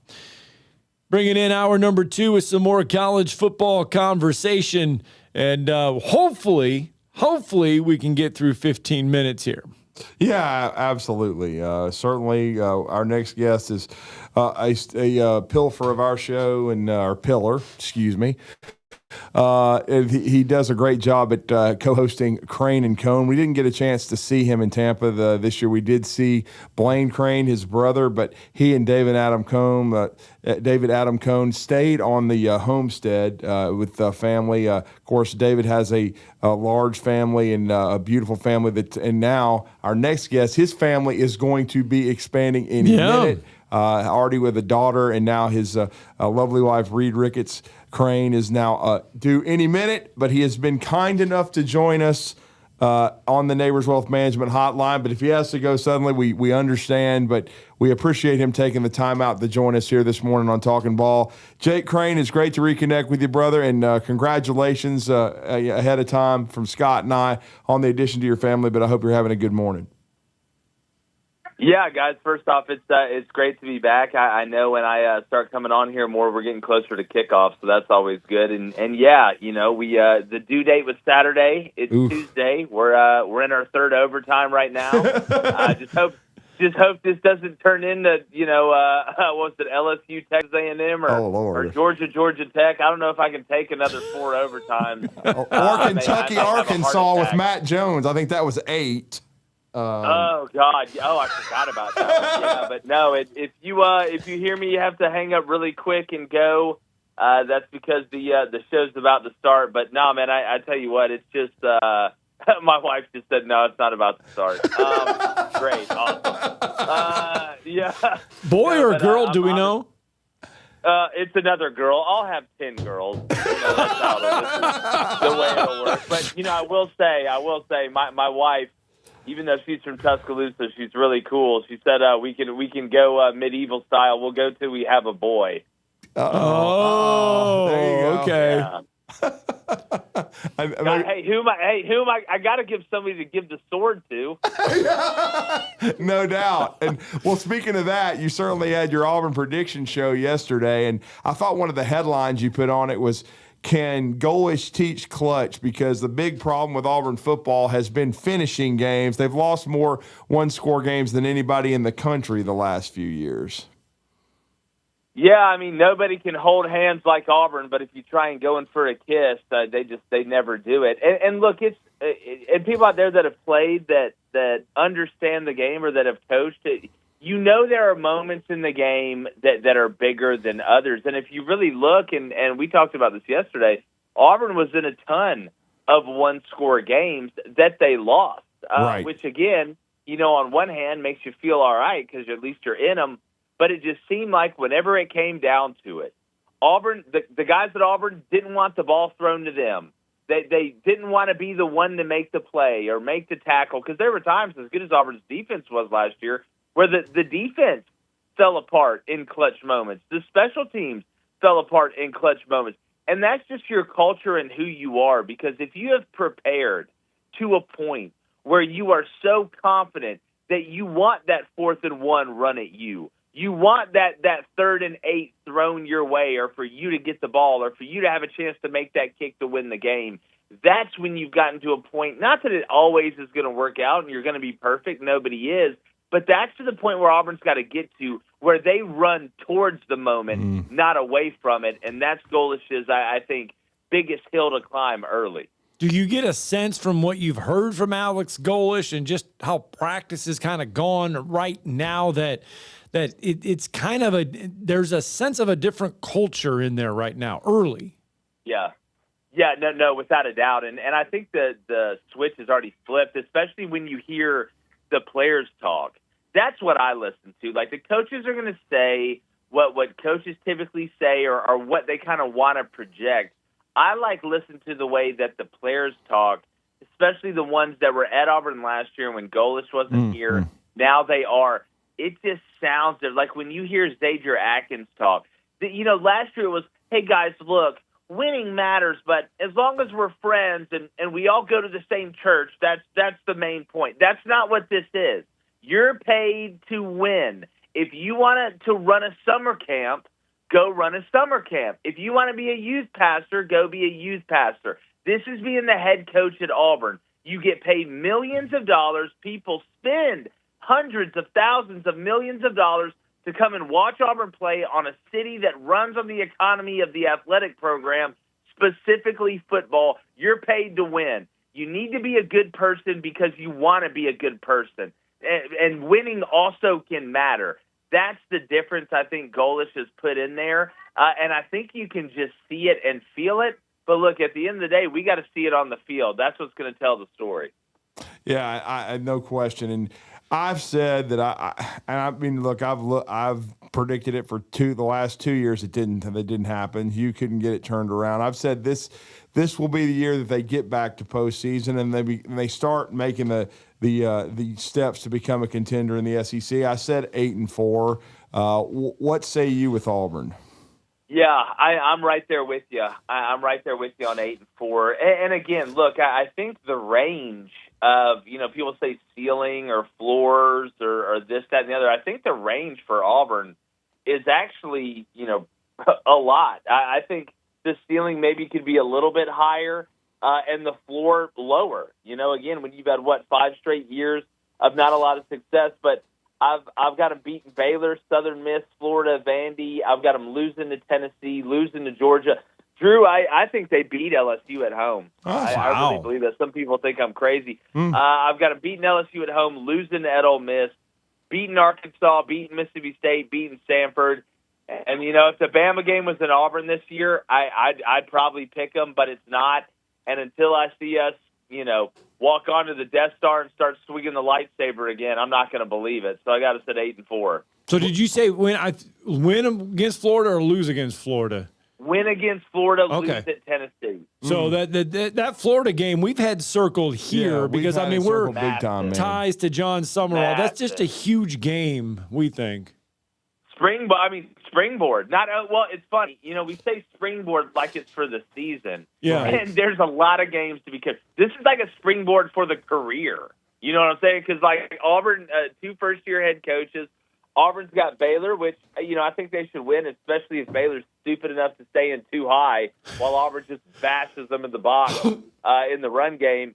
Southern Miss, you're going to beat. You could probably beat them with 9. Then you got Florida. You look at who Florida has early. It's not tough. They got FAU, which take out the A. That's what's going to happen to FAU. And then they got Campbell at home, who makes a great chicken noodle soup. But, buddy, this ain't that. So you should both be 2-0 heading into that game. In Jordan-Hare, Florida's coming back. 2 new head coaches. Golish and then beat Florida, unless I'm just losing my mind here recently. So Summerall wasn't there. I get it. That one's going to be a massive one, fellas. I think it is. And then I know you guys had your Bama prediction show. I know you've made the rounds there. You've got what's your floor for Bama and your ceiling? Well, again, it's not just for Auburn. You look at Alabama with a new quarterback and a ton of talent. I mean, Alabama's roster is deeper, more talented than what Auburn has. I think it's 9-3. Gotcha. Cone had them 10-2. I think Blaine had them 9-3. I had them starting out 5-0. And look, I'm not one of these people that's like, well, this has happened the past 3 seasons, so I'm just going to look at this game and pick it based on what's happened the past 3 seasons. Looking like Georgia and Bama. Just because Georgia hasn't had success against Alabama in the regular season doesn't mean it's never going to happen again. Right. And people will be like, oh, well, I'm just looking at the trend. I was like, okay, if that's the case, for the last, 80 years, Indiana football's trended terribly. They just went 16-0 and won the Natty. So if all the trends stayed the same, nothing would ever change. I do think if we're looking at playoffs, though, the game that's going to determine it for Bama is the A&M game at home. I think that's the difference between 9-3 and 10-2, which, again, I think a 9-3 team definitely could make the college football playoff without having to win a conference title game. But I think there's going to be a couple 9-3 teams that are eligible. So, look, Alabama, load in the secondary. Front seven ought to be pretty good. You need Pierre to really come on this year, continue to develop along with some other guys up front. Offensively, we'll see at quarterback. I think it's going to be Russell. But if you got a new quarterback and you can't run the ball, and it looks like it did last year, I don't know if you got another Avenger like you had in Ty Simpson, at least early, to keep you afloat. We're talking to Jake Crain, co-host of Crain and Cone on On3 YouTube as well. Daily the show outstanding covering college football. But I also wanted to ask you this. I do think Auburn can turn around. I think Florida is the biggest sleeper in the league that can turn around. I'm not a believer in A&M. You always have been. You nailed it last year. You thought they would be good. I think with their schedule difficulty this year, it's a lot tougher. I'm not saying they're going to be bad. I just think they're going to be like an 8-4, 9-3 team and miss the playoff. What say you for A&M? Well, to be honest with you, in the middle of the car jam that I think the SEC is going to be, somebody's got to get the negativity, right? Somebody's got to take a step back.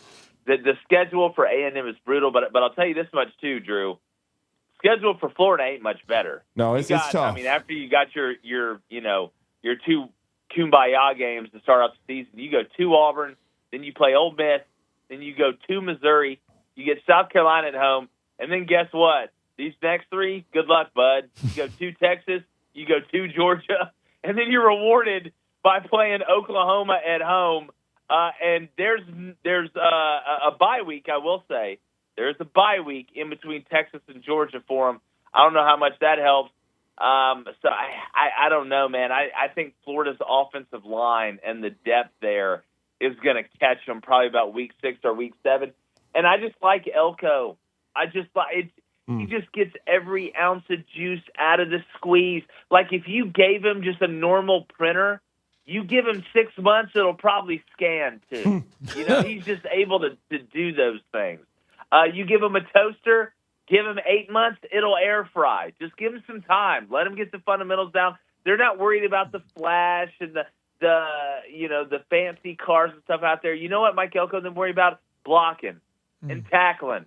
And getting Marcel Reed to be more consistent in the intermediate pass game. I know they lost Colin Klein, who my wife thought was the guy who made underwear. That's Calvin Klein to Kansas State. She was close, though. Yeah. She was like, God, that guy is so talented in so many different aspects. You can fix Marcel Reed and my waistline at the same time. But no, I think they're really tough. I think they're really deep on both sides of the line of scrimmage. The schedule is brutal. But just add it to the list, man. To get to heaven, you got to break a couple eggs, as they say. Yeah, no doubt. And then finally, I know you and David Adam Cohn had this discussion, but it's a huge opportunity for the SEC on the 12th of September when you talk about the Ohio State-Texas matchup, the rematch that will be in Austin, and then Michigan hosting Oklahoma. How do you see those 2 games right now if you're Jake Crain? Well, I tell you what, man. God, this is going to sound so SEC homer. I didn't even think about this because I'm just naturally picking who I think is going to win. I think Texas gets them back. Yeah. Playing in Austin. I mean, this is like watching the King Kong versus Godzilla movie. Yes. They're both great. They're both huge. They're both powerful. The question is, when will they combine to go fight the mega boss, which I think is the NCAA, or Iran? I don't know, one of the two. So I've got Texas winning that one at home. Then I think I'm bullish again on Oklahoma. I caught a lot of flack, guys, last year, because 2 years ago I said Oklahoma's going to go 6-6. Oklahoma fans hated me, but they went 6-6. Then last year I said they're going to go 10-2 and make the playoff, and I thought some fans of our show were going to call the cops. Like they were going to, Mark Ruffalo was going to take me to Shutter Island to try and fix me. But then they went 10-2 and made the playoffs. So I'm still bullish on them. Their run game was terrible last year, and they still made the college football playoff. Kind of like Bama. The only difference is they do return a quarterback that I think is a little bit underrated. I think people were a little bit hard on it here last year. Yeah. With no run game, it's hard to do it by yourself. And then they had to, get that doctor to come over from South Korea or whatever to fix his hand, but they did it. Well, great stuff from Jake Crain. Again, we congratulate you early, and hopefully, you're not going to go into another overtime. Hopefully, Reed and this child will be there very soon. And congratulations on the addition to your family. We always appreciate the conversation, and let everybody know how to continue to connect with Crain and Cone. And we look forward to you joining us weekly this college football season. Guys, it's really easy to go to YouTube and Crain and Cone, and I've got my 19-month-old right here. Say hi, Viola. Say hi. Viola, hello. Say we can hear her. How are you? Already going into the business. Say Roll Tide. Say War Eagle. We're fighting over who she's going to root for in real time right here. So, but no, guys, I appreciate it. Thank you, Jake. Thanks, appreciate Jake. you, man, very much. Man, y'all be good. Let's get a break in, shall we? Phone lines are open to you, 256-576-4977.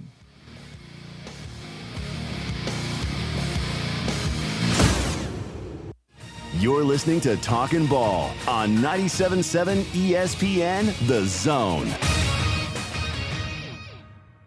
Make Baumhauer's Victory Grill your big game headquarters all of the 2026 season. You'll see why Baumhauer's has been voted best wings in Alabama and the #1 sports-themed restaurant in the state. With over 70-plus jumbo flat-screen TVs and state-of-the-art audio systems in each Baumhauer's, you'll be guaranteed a true stadium experience that'll make you feel like you're at the game. Baumhauer's also has a great new big game headquarters menu to help kick off the season, featuring several fan favorites at great prices. How about an ice-cold beer with those wings? Yingling and Yingling Flight pitchers are only $7.99, with pints going for only $2.99. Welcome to Southern Wagyu Steakhouse and Meat Market in Huntsville. From hand-cut premium steaks and chef-crafted Southern favorites to phenomenal made-from-scratch desserts and restaurant-quality meats you can take home. Every meal is made with passion and served with genuine Southern hospitality. Join us for lunch or dinner. Attend a monthly 5-course supper club or stop by to stock up your grill. You'll see that we deliver excellence from prep to plate. Southern Wagyu Steakhouse and Meat Market, corner of Highway 72 East and Jordan Road. Come taste the difference.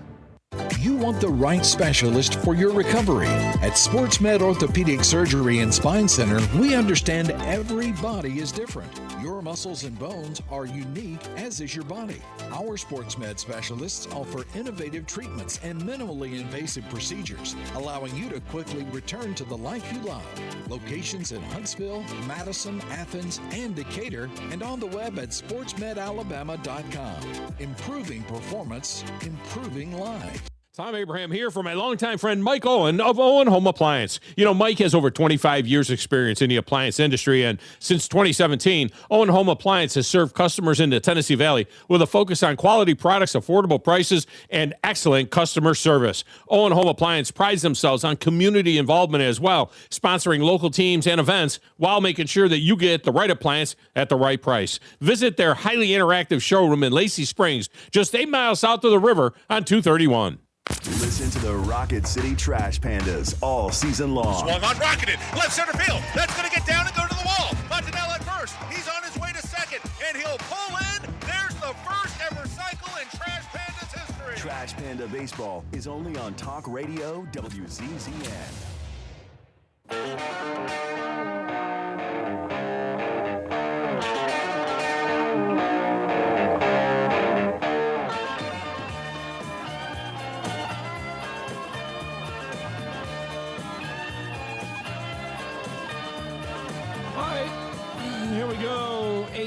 everybody. It's a Tuesday morning. Talking Ball 97.7 ESPN The Zone. One quick programming note. You're going to be able to listen to us Friday morning.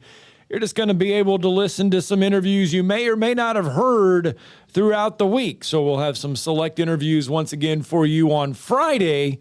But you'll be able to listen to us. We just won't be sitting in these chairs. We're just going to let you enjoy some interviews you probably did not get to hear or maybe got to hear again and you want to hear again on Friday. So we'll be back in the saddle on Monday live. But anyways, go back out to the phone lines. Let's get Bama Bino in this morning. Good morning, Bama Bino. Good morning, sir.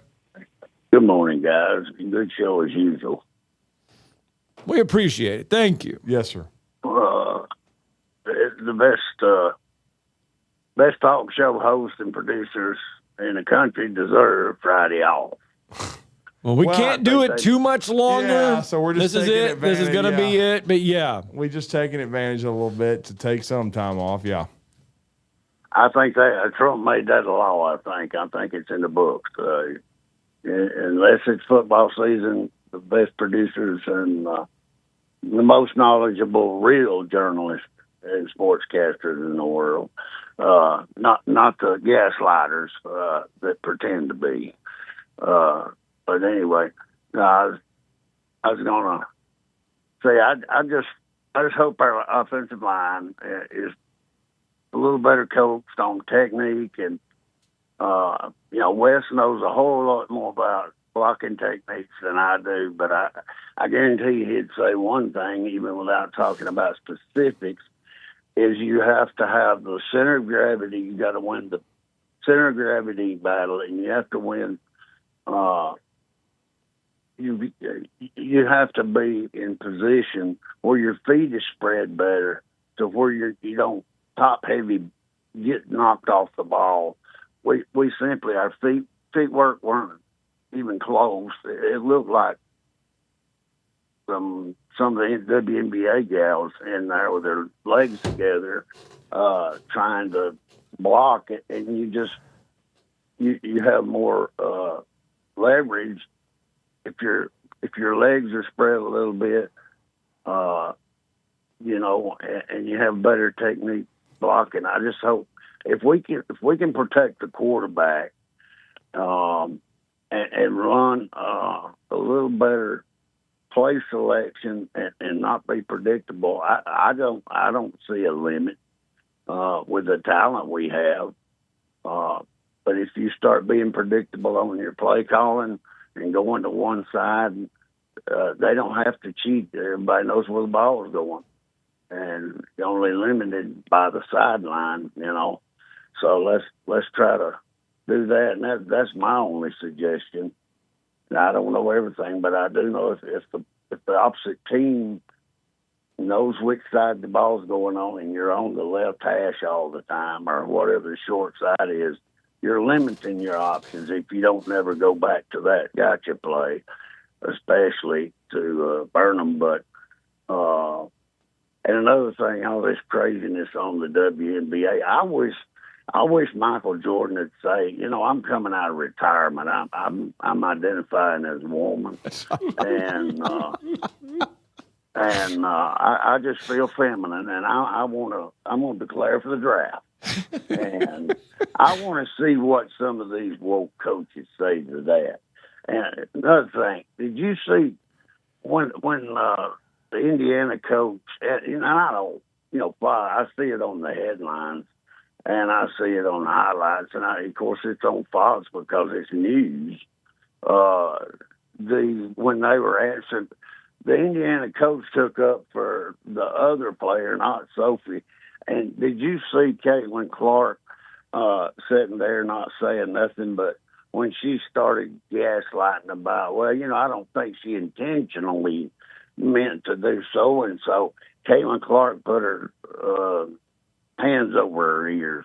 Yeah, and that was kind of a subtle thing of saying, "Oh my God," Yeah, it's just ridiculous. It's ridiculous, and I think they're so dumb they don't realize how silly they look to average normal people.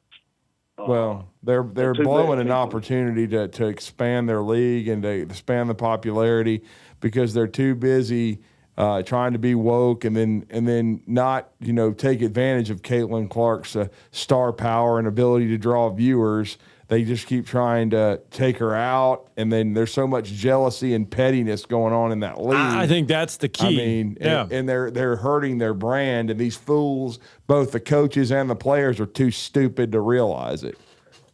Yeah, their brand is not hurt; it's already shot. Right. Unless they say, "Give me your driver's license, give me your birth certificate." What were you born as? Were you born as a female or a male? There's only two things that they put at when the doctor signs your birth certificate, there's only two options, male, female. That's it. I mean, that's the only thing I'm aware of. In the last 57, 8 years, I've missed something. It's possible, but I doubt it. Well, and here's my whole point. I'm not, trans women, trans men, you do what you want to do. I mean, it's a free country, but you should not be able to compete. Men should not compete against women. Women should not compete against men. It's about, you're actually trying to empower women and women's athletics. It should be women versus women. And what Sophie Cunningham was trying to say, and she's taking a lot of heat, is that, she just wants...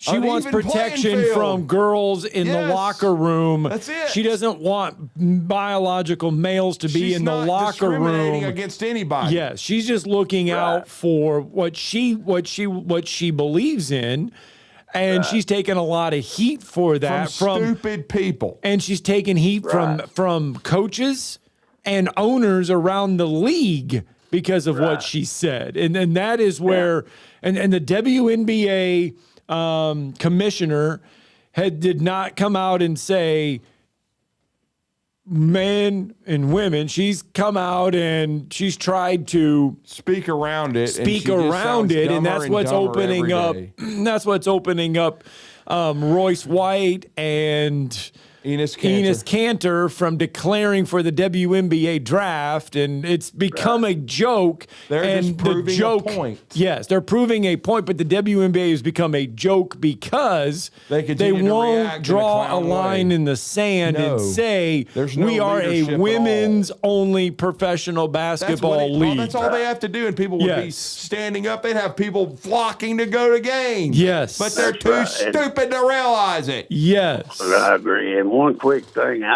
just for the people that are listening that don't listen all the time, as conservative as I am, I think everybody in this country has a right to believe how they want. But when you list NBA or WNBA, the W stands for women, and when you enter kindergarten, it's for 5 and 6 year olds. It's not for college graduates. That's why everybody needs to be in the category that they truthfully are. And on a light note, my dad turned 80 this weekend, or actually it's next weekend, but we had a birthday party for him, his Sunday school class, over at Mom and Dad's, and they had some church people there that I grilled out for them. Mom wanted me to grill out. And Sam Graham, his wife, the choir director, Sam Graham was there, the coach of UNA, and his father was my mentor, Coach Clinton Graham. And, of course, Sam won 3 national championships as a player under Wallace and coached for him twice, and was a great guy. He was there, and some other good people, Gary Carlisle, that played at A&M. He goes to church with us. We had such a great time. And awesome. Dad, he was kind of, he didn't want to admit he was 80, but anyway, we had a good time, and y'all keep up the good work, guys. Thank you. Thanks. Happy birthday to your Thanks, father. Bambino. Yes, happy birthday. Yeah. All right. Well, didn't think we'd go all there, but we did. Hey, it was a good call. No, it was a good call. It was a good call. Hey, let's get a break in. When we come back, Ryan, we'll check in with Ryan Grubb. We'll check in with Lane Kiffin. We got all kinds of things to get through, folks. We've only just begun.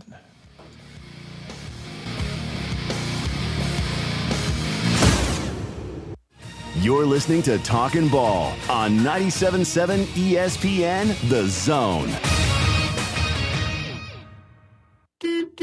Travel accommodations for 97.7 ESPN The Zone provided by University Kia. Your Fox 54 weather. I'm Chief Meteorologist Jordan Dressman. A mostly to partly sunny sky this afternoon. Temperatures climbing into the low and mid-90s. Maybe a passing shower. Most of us are going to be dry. We drop into the mid-70s as we head into the overnight. Mostly to partly sunny sky for your Wednesday. Temperatures climbing into the mid and upper 90s. We're going to continue to see temperatures climb as we head into the later part of the work week. Your Fox 54 weather. Only on 97.7 ESPN The Zone.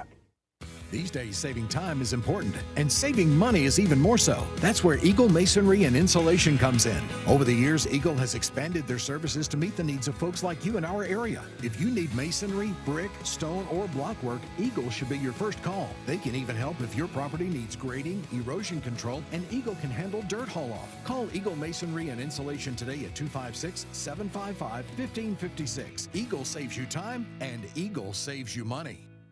Specializing in simple and affordable rentals, McCurry Van and Car Rental can make sure you have just the right vehicle for your next family vacation, weekend getaway, or if you just need transportation while your vehicle is being repaired. McCurry carries Ford Transit vans and Mercedes Sprinter vans, trucks and work vans, and more. And they offer discounted rental rates for long-term rentals. Now with 4 locations: Athens, Muscle Shoals, Coleman, and Huntsville. Log on McCurryRentals.com to make your reservation now. That's McCurryRentals.com.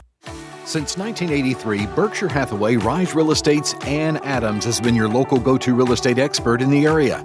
As a buyer, you can trust Ann's in-depth knowledge of the local housing market to narrow available properties down to those you'll be interested in, saving you time when shopping for a new home. When you're ready to sell, Ann's expert negotiation skills will ensure you get a fair price and hassle-free experience. Call Ann Adams today at 256-337-2625 or email annadamsrise@gmail.com.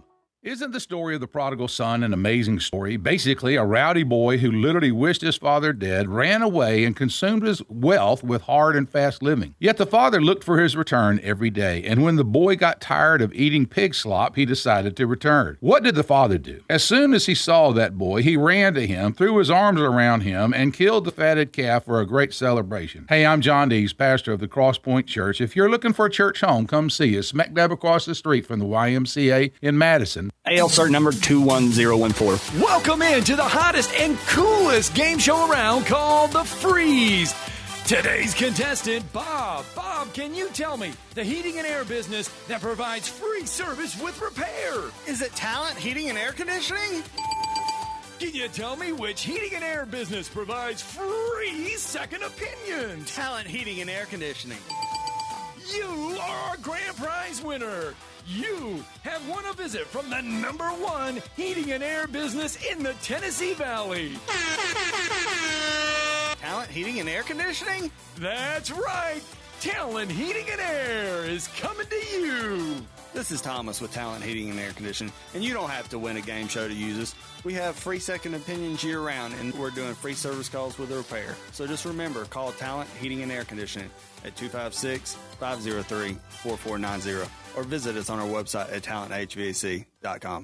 Listen to the Rocket City Trash Pandas all season long. Swung on lifted, deep left, back goes O'Donnell, he looks up, it's done, and it's over.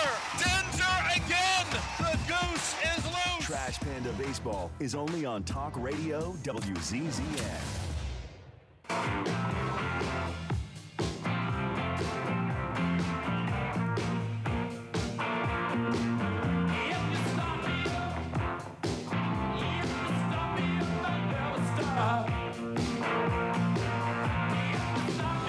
Welcome back in Talking Ball 97.7 ESPN The Zone. Scott Tyson, Drew DeArmond. Welcome back in here on a Tuesday morning, 8:34, as we get you going again. It's going to be a humid day out there once again today. So if you've got high school football practice, whatever you have going on, band camp, volleyball, cross country, stay hydrated. It feels like 87 degrees right now at 8:34. It's 80 degrees outside. Your high today is 90 degrees. So stay hydrated out there. Stay safe, whatever you've got going on today. Heat coming back. Yeah, it's still here. It's not going anywhere. Right. Speaking of not going anywhere, Ryan Grubb met the media yesterday. Yep. And he did talk. Alabama will go through a scrimmage Thursday morning-ish. And he was asked about, okay, what do you want to see from your quarterbacks on Thursday, the first scrimmage? Yeah, I think the command of, I keep saying command, and I think one of the things that, I've been challenging them just now is command of a practice. I want to know what it feels like when the chips are down a little bit in a practice, or maybe we had a 3 and out and to move the ball. What do they look like? And, how are their teammates responding to them? So certainly you can't just have the rah-rah guy start if you can't throw the freaking ball. But I'm definitely looking for command because they're both capable physically of making all the plays. So now you're starting to look at decision-making, completion percentages, turnovers, explosives, how all those things obviously weigh out. But then also just, does it look like that guy believes, like, I'm going to make this play? And, both those guys are getting better at that every day. That was something he's looking for on Thursday. Not only Thursday, but the practices as well. Well, and there's been no separation. I've been asked every day. We won't know until these next 2 Thursdays how these quarterbacks react to game type situations. They're right now they're doing some team stuff and drills and stuff and things, but there's no way to separate until you scrimmage. Right. So Kalen DeBoer even told us that by the second scrimmage, he would like to have his starter. Yeah, he would, and it's significant from the standpoint of neither one of them has played a lot in real games, but Austin Mack is in his 3rd year in the system, but I do think, even though he's only been there a little over a year, that Keelan Russell has proved he's a special talent. So they're both going to have the opportunity to go out there and compete. Last year, Ty Simpson's leadership, his command of the offense, his work, because Keelan Russell had just gotten on campus. Austin Mack was still developing.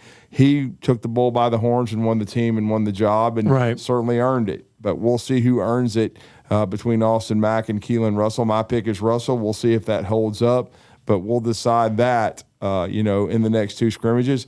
I think the other job up for grabs, I think Mal Waldrop, he was getting some mention yesterday. He's basically a redshirt freshman, but I guess you consider him a sophomore. Hell, with this 5-year clock, whatever. I guess the redshirts don't count anymore. But they don't. I might have to reprogram myself. But he's in his 2nd year in the program, and hell, I don't even know if you should say freshman, sophomore, junior, senior. No, anymore. it's his first year, second year, 3rd year, 4th year, or 5th year. Yeah, but he's a 2nd-year guy from Phoenix City. His dad played at Alabama, and he was thought when he was signed to be a center, but he's competing at left guard with William Sanders, who missed the spring, and I think he's really pushing. I think that's a battle between William Sanders and Mal Waldrop to be a starter, and so we'll see. My first inclination was I thought Mal would be the 2nd-team center, but that seems to be Casey Poe, who's a junior. I think a 4th-year junior, whatever the hell that means. But means he's been in school for 4 years. But I just think that, somewhere. And Mal has practiced at center, but I think they think he can also play guard, and it looks like it's very real that he is pushing William Sanders, who, of course, has missed a lot of time with injury. Right. Who's I think a 3rd year in the program from Brookwood. 3rd year. But you got to get used to it. It is a little bit different. But William Sanders and Mal Waldrop are fighting it out at left guard. Guess you could say freshman, sophomore. If they're a transfer, you could say 2nd year with the program or 3rd year with the program. Ryan Grubb also talked to running back spot yesterday. I thought we had some really, really good runs today. A couple pops on some cutback lanes where the guys got their shoulders square. Daniel had a nice one. TB had another good one. AK Deer had a touchdown on a rail route. It was a competitive day for the running back. So I felt like it was coming from all different directions, though. Everybody was showing up and doing a really good job. So I think that the competition, is held strong. Those guys I think that's one of the biggest parts right now is the guys feeling that level of competition in the room. A little competition among that running back spot as well. And certainly they've E.J. Crowell, true freshman, Mr. Football from Jackson, Alabama, reclassified, and then Trayshawn Brown, a flip from Boise State from Huntsville, Texas. I think they have injected some talent and competition into the room, and A.K. Deer's a very talented kid from the Quitman, Mississippi, who came in last year. Wasn't quite ready mentally to take on a large role, but I think he caught a wheel route for a touchdown, obviously, in their scrimmage work yesterday, or teamwork. I call it teamwork right now, but certainly he's getting more confident in what he's doing. And all three of those guys are talented, Scott, and they're pushing the two returnees, the guys that played last year, in Daniel Hill and Kevin Riley. That's the thing. We talked a lot about Alabama getting better with the running game. They've got to get better. We talked about the offensive line's got to block a little bit better. Maybe the wide receivers got to block a little bit better. But is it a case where Alabama just needed to get better at the running back spot? Well, part of it. I think the offensive line had to improve and get more consistent, but hell, players help. That's true. I mean, our good friend Lenny Acuff, love him. Hope he's listening this morning. He always told me, Drew, you got to have players. Right. As good a players as you can get. Players make great coaches. And so you got to have talent, you got to have players, you got to recruit. And then you got to develop. But you got to go out and get great players. If you get great players, you got a chance to be great. And so that's what Alabama's got to do. And I think E.J. Crowell and Trayshawn Brown certainly give them a chance to inject some much-needed big playability into the running game. Let's go out to the phone lines real fast. Let's get Gary in here on a Tuesday morning. Morning, Gary. Morning, Gary.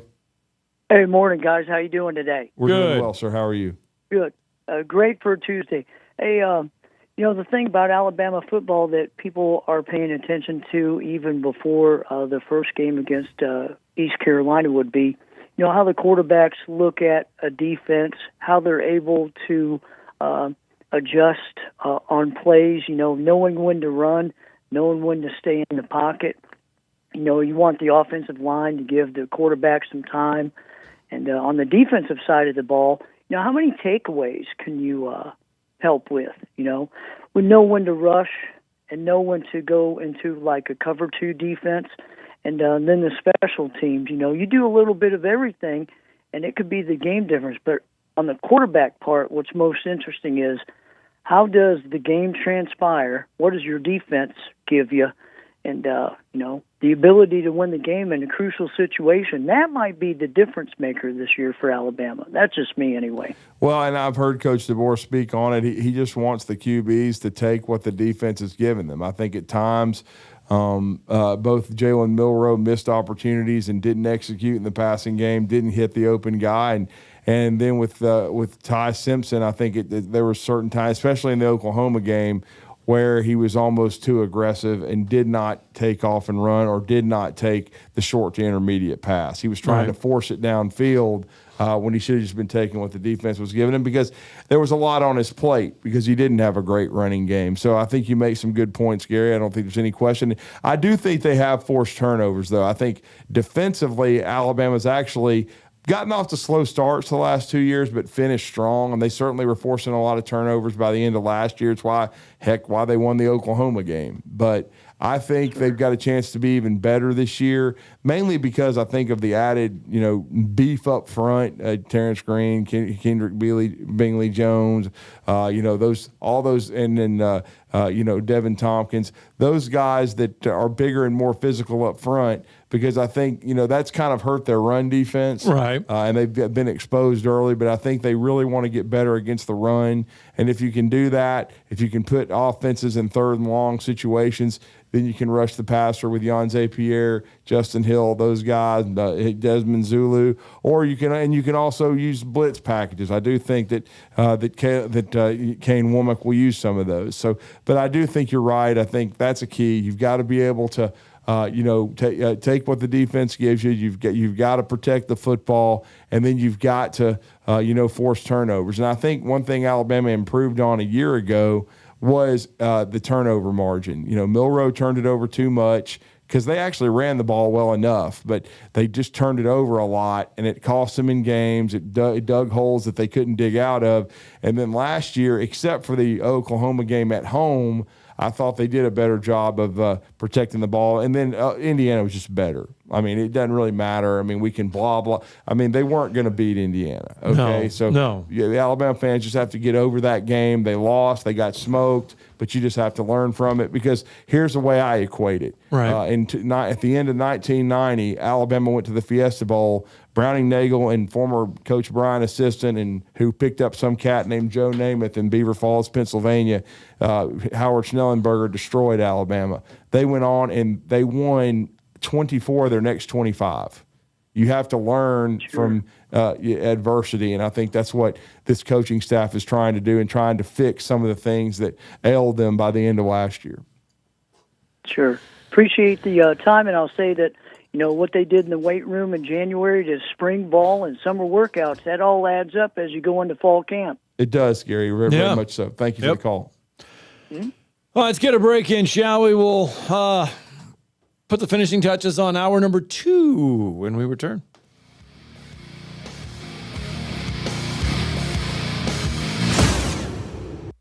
You're listening to Talkin' Ball on 97.7 ESPN, The Zone. The climb starts now. Quarterback Cam Ward enters year 2 with something to prove. Ham takes a shotgun snap, throws short side. That is a Titans touchdown. New Titans head coach Robert Saleh leads the charge from the sidelines. And in year 2 behind the mic, Taylor Zarzer sets the scene with Ramon Foster. Hear every moment on this great Titans radio station. Your home of the Tennessee Titans is 97.7 ESPN, The Zone. Tom Abraham here for my good friend Bobby White at Lynn Leighton Ford, where you never find some mysterious dock fee that could be like $600, $700, or $800. A dock fee is an add-on that some dealers will charge just to do the paperwork on your deal. Now, Wes and I just bought F-150s at Lynn Leighton, and we're amazed at the ease of getting the deal done. Transparency is important in buying these days, and that's what you get at Lynn Leighton Ford in Decatur. Lynn Leighton offers an extensive new and pre-owned inventory, as well as lease specials, finance options, and expert auto service. They are dedicated to providing exceptional customer service and are an integral part of our community. Believe me, it is worth the short ride over to Decatur to see what Lynn Leighton Ford has to offer, just a mile west of the Beltline on 6th. At Lynn Leighton, there are no mystery fees, just great prices. It's the Lynn Leighton way. We made the move, and so should you, to Lynn Leighton Ford. When you call most roofing companies, all you'll hear is, you need a new roof. Not when you call Fleming. At Fleming Roofing and Restoration, we're focused on your needs, whether it's an easy repair or a full roof replacement. Folks around here have trusted Fleming since 1965 for all their residential and commercial roofing needs. And as the area's storm damage experts, Fleming knows all the ins and outs of the insurance claims process. Log on FlemingHSV.com to schedule your free estimate today. Fleming Roofing and Restoration. We show up. Have you ever turned your back on God? Have you ever absolutely known the right thing to do and just turned around and walked away in disobedience? I know that I have. Aren't we thankful for our great and merciful God who loves us and forgives us and remembers our sin no more? I'm so thankful that His mercies are fresh every day. I need that, and I suspect you do too. Hey, I'm John Dees, pastor of Cross Point Church, and if you're looking for a church home, come see us. We're smack dab across the street from the YMCA in Madison, and check us out at cpcfamily.org. You've been paying on that life insurance policy for years, but maybe you don't really need it anymore, or it's gotten a bit too expensive. Well, before you just let it expire, let Neighbors Insurance Solutions share with you some alternatives that you haven't considered. Don't throw away something that still may have great value for you. If you want to learn more about what Neighbors Insurance Solutions can do for you, call 256-763-7693. A death benefit could be a life benefit. Learn more at 256-763-7693. This segment of Talkin' Ball is brought to you by University Kia, the #1 volume Kia dealer in the state of Alabama. Located online at universitykia.com. Are you reeling in the years? Stowing away the time? Are you gathering up the tears? How about a little NFL news for you? Yeah. Ding, ding, ding. Quinnen Williams. Big money. Quinnen Williams and the Dallas Cowboys have agreed to terms on a 3-year, $105.9 million contract extension. He has been a priority for the club to get him under long-term extension, and they now have done so.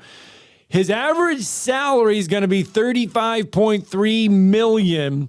That is slightly above Titans defensive tackle Jeffrey Simmons is $35.27 million, and just below Eagles defensive tackle Jalen Carter, who signed his own mega deal last month at $38 million. But Quinnen Williams cashing in. Yeah, he's finally out of the New York. Got away from the Jets, worst organization besides the Browns in professional sports, or at least in the National Football League, and even worse than the Browns in many ways. So, but Quinnen getting paid, and he doesn't play. He's an interior disruptor. He's not an edge guy like Parsons, but he basically replaced Parsons from the standpoint when you let him, when you traded him and decided not to pay him and send him to Green Bay, you had to get a star. They got Quinnen Williams. Now you have to pay him. He had one other mega deal with the Jets, and they had a really good defense there for a while under Robert Saleh, but the Jets can't ever seem to put it all together. But certainly Quinnen's a hell of a player. It's interesting that he's edged out Jeffrey Simmons, who's had a hell of a career with the Tennessee Titans after being a 3-year stalwart with the Mississippi State Bulldogs. And he was a hell of a player for Mississippi State, was Simmons. Of course, he probably should have been at the University of Alabama. That's another story for another day.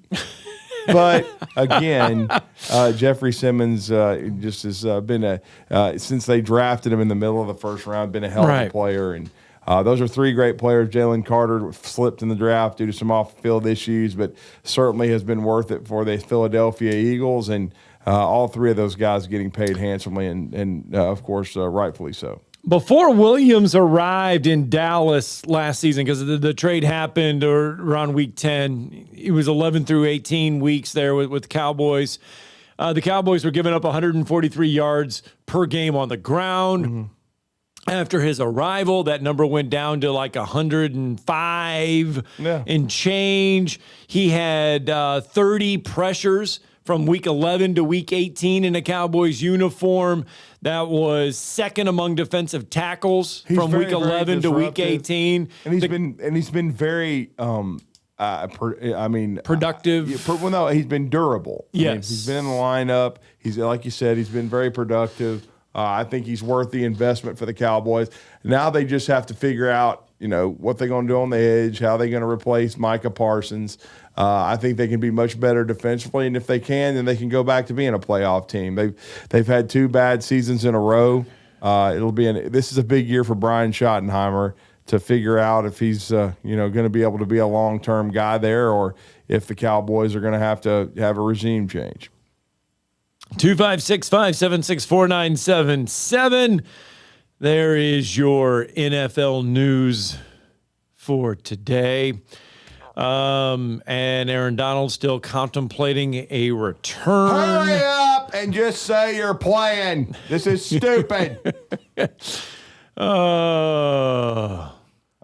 is like jabroni lames and trying to decide where you're going when there was only one team that wanted you. Everybody else told you to kick rocks. Pretty much so. That's why you took $4 million. Stop trying to say I took $4 million just so I could go win. No, you didn't. You took $4 million because that's all you had. that's the only. You didn't have a lot of choices. No, just like your son Bronny's not going to have many soon, except Latvia, Bosnia, whatever. He can go play with Daniel Saylor. Oh my God! Where's he going? He hasn't told me yet. Is he going to Latvia? I showed you yesterday where he was going. Remember, we just can't pronounce where he's going. I don't know exactly how to pronounce it. The dude is like a freaking genius. So wherever he's going, Latvia, Bosnia, whatever, he'll probably be able to speak the language in a week. I need him when I'm watching The Voice, all these voice episodes in Norway, and the closed captioning I can't tell what the hell they're saying. I need to text Daniel Saylor because he could probably already tell me. I don't know exactly where he's going. They sing in English, but then they talk in Norwegian. Hell, I don't know how to. I can tell you this: David Lloyd speaks good English. He'll join us at 9:30. It's never too early to start preparing for the high school football season. No, we're going to be the home of the Randolph Red Raider. I knew I'd do that. Red Raiders. Raiders. You said Red Raiders. Dang it. You got Texas Tech on your mind? No, that's Decatur. Decatur. Decatur. Steve Rivers, Jerry Adcock, now John Ritter. We look. It's the Randolph Raiders. And the 1 year of who did they have for 1 year that it did not go well at all for Decatur head coach?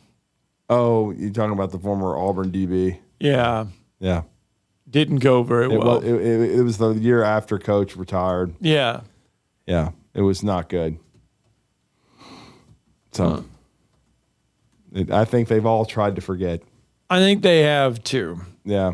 But I can't. And then John Ritter is he's had a lot of success in his career at West Morgan. Arion Savage. Yeah, Arion Savage, former Auburn defensive back. Went 3-7 in 23. Did not go well. No. And so Coach Ritter trying to reestablish the Decatur Red Raiders. All right, we got to get a break in when we come back. Hey, Deion Sanders is opening up practice for the first time in a long time. But wait. But wait till you see the hoops that you have to go through if you are a fan or a member of the media to go to this one practice. It's concert-esque. Great. Oh, we'll explain it all next.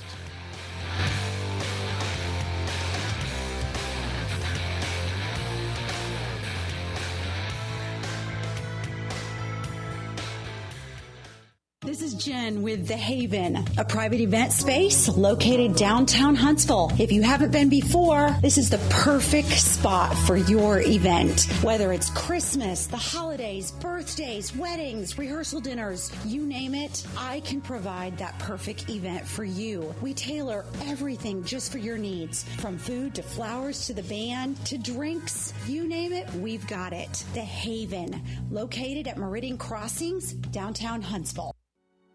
If you've ever been in a car wreck, it almost feels like being in a movie. I'm attorney Gary Lackey. I know your accident is the real thing, and they happen to real people every day. The Lackey Law Firm. I'm attorney Justin Lackey. There's a lot of talk right now about bigger, but when you've had a wreck and need a lawyer, is bigger better? The Lackey Law Firm. The Lackey Law Family. I'm attorney Jennifer Lackey. Having thousands of cases is impressive, but do you want to be just a case number, one with lots of digits? Or do you need a lawyer who gets to know you? With offices in Huntsville and Scottsboro, when you've been injured, we take the time to help. Even in your hospital room. Because at the Lackey Law Firm, you're not a number. We treat you like family, because that's what we are. The Lackey Law Firm. The Lackey Law Family. 1-800-4RIGHTS. And if you can't come to us, we'll come to you. No representation is made that the quality of the legal services to be performed is greater than the quality of legal services performed by other lawyers. Normally, when you call a roofing company, all you hear is, you need a new roof. Not when you call Fleming Roofing and Restoration. Since 1965, the folks at Fleming have been focused on what you need, whether it's an easy repair or a full roof replacement, commercial or residential. And when it comes to storm damage, you want Fleming on your side. They know all the ins and outs of insurance claims and will guide you through the entire process. Log on FlemingHSV.com and book your free estimate today. Fleming Roofing and Restoration. We show up. This hour of Talkin' Ball is brought to you by Hyundai Decatur, located on the Beltline. In the market for a new or used car? Look no further than Hyundai of Decatur. With a large inventory of new, used, and certified pre-owned Hyundai models, Greenway Hyundai of Decatur is here to service all of your Hyundai needs. Come visit our exceptional service department as well. With state-of-the-art facilities and a caring team of automotive professionals waiting to service your vehicle, make Hyundai of Decatur your #1 choice for all your automotive needs. Give them a call today at 256-274-0279 or visit them online at greenwayhyundaiofdecatur.com.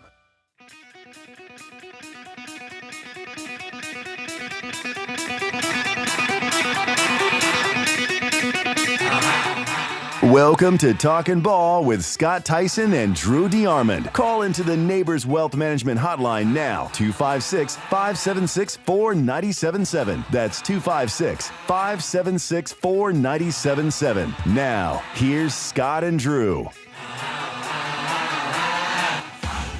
Hi, welcome in hour 3 of Talking Ball, 97.7 ESPN, The Zone. Scott Theisen, Drew DeArmond, and we've talked a lot about Alabama and Auburn, both of them getting back onto the practice fields. Both of them should be back on there today, going through fall camp, getting ready for their season openers. The Colorado Buffaloes are back on the practice field today as well.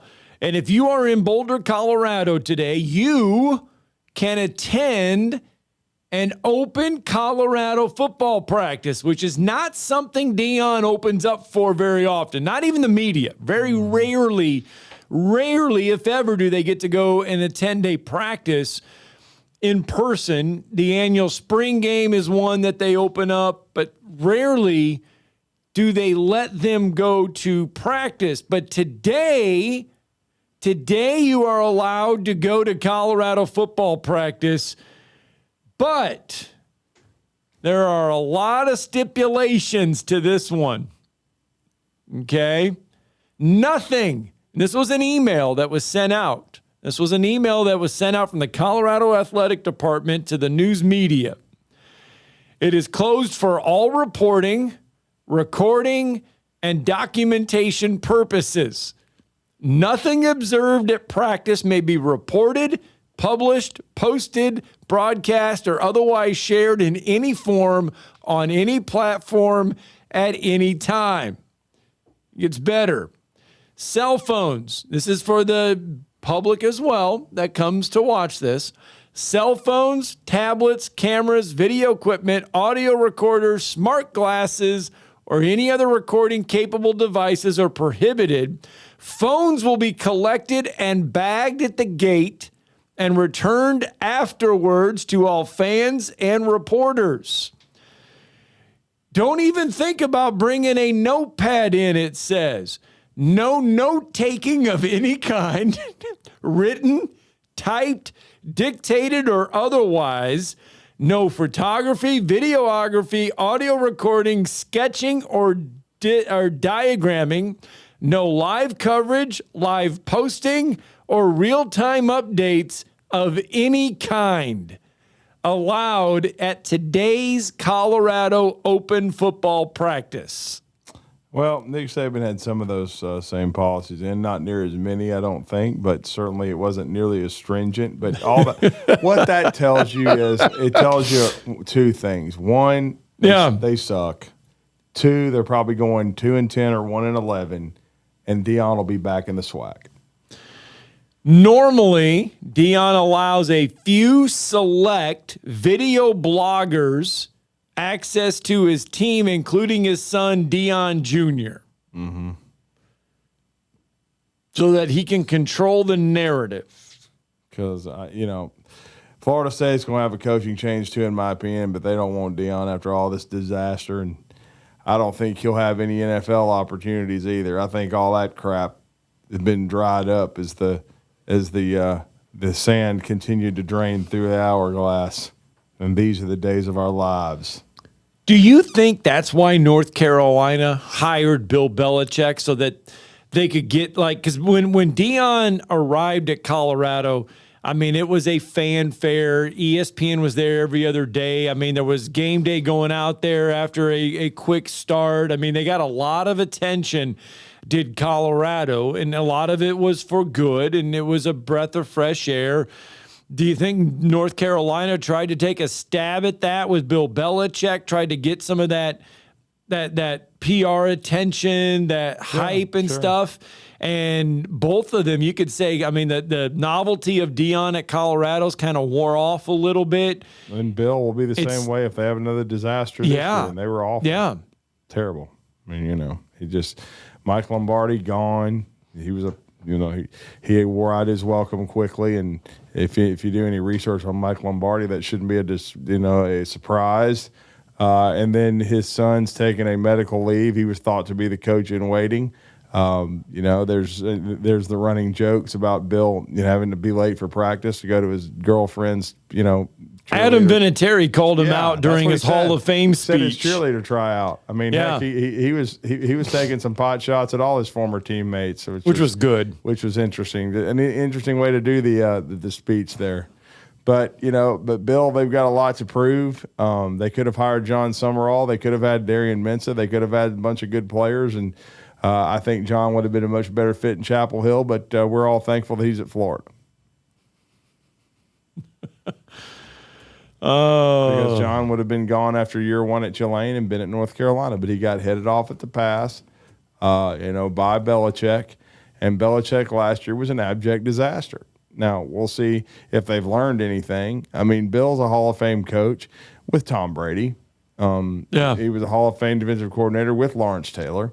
You got to have players, and his time in Cleveland was average at best. His time without Tom Brady was a flunk in New England, and that's why the time ran out there. So we'll see what happens. It's the first time he's ever coached on the college level, and see what kind of adjustments that he's made. That Adam Vinatieri Hall of Fame speech, one of the best ones was when he referred to Pat McAfee. Did you hear this one? As the holder. Yeah, this was Adam Vinatieri talking about Pat McAfee and his wife in the same conversation. Very interesting. Pat McAfee's here in the crowd today. Great to see you, brother. The only person who enjoyed holding my balls more than my wife.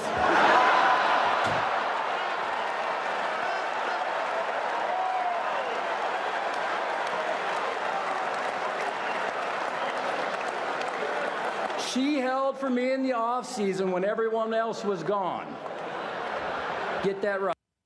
Well, I mean, we're just being humorous here. We don't need some Karen calling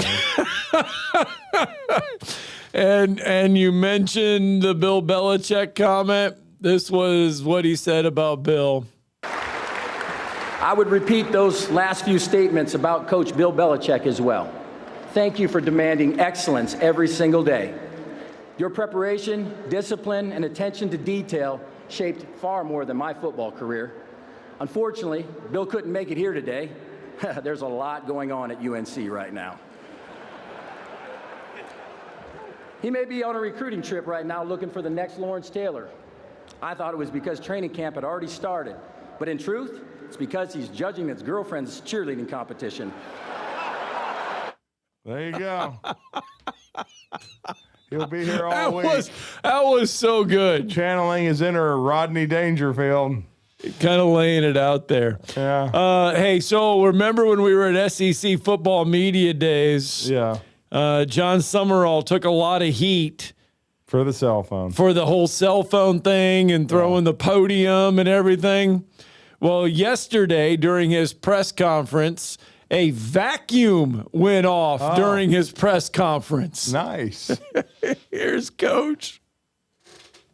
As a head coach, every year I've been a head coach, there's been like a quarterback competition. I've never been in that's allowed. It's a vacuum cleaner going off.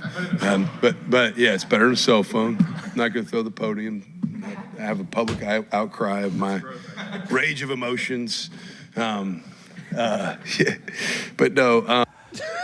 Not going to have an outcry of my rage of emotions. Yeah, let's not piss Brad Crawford off. My rage of emotions. Might upset him.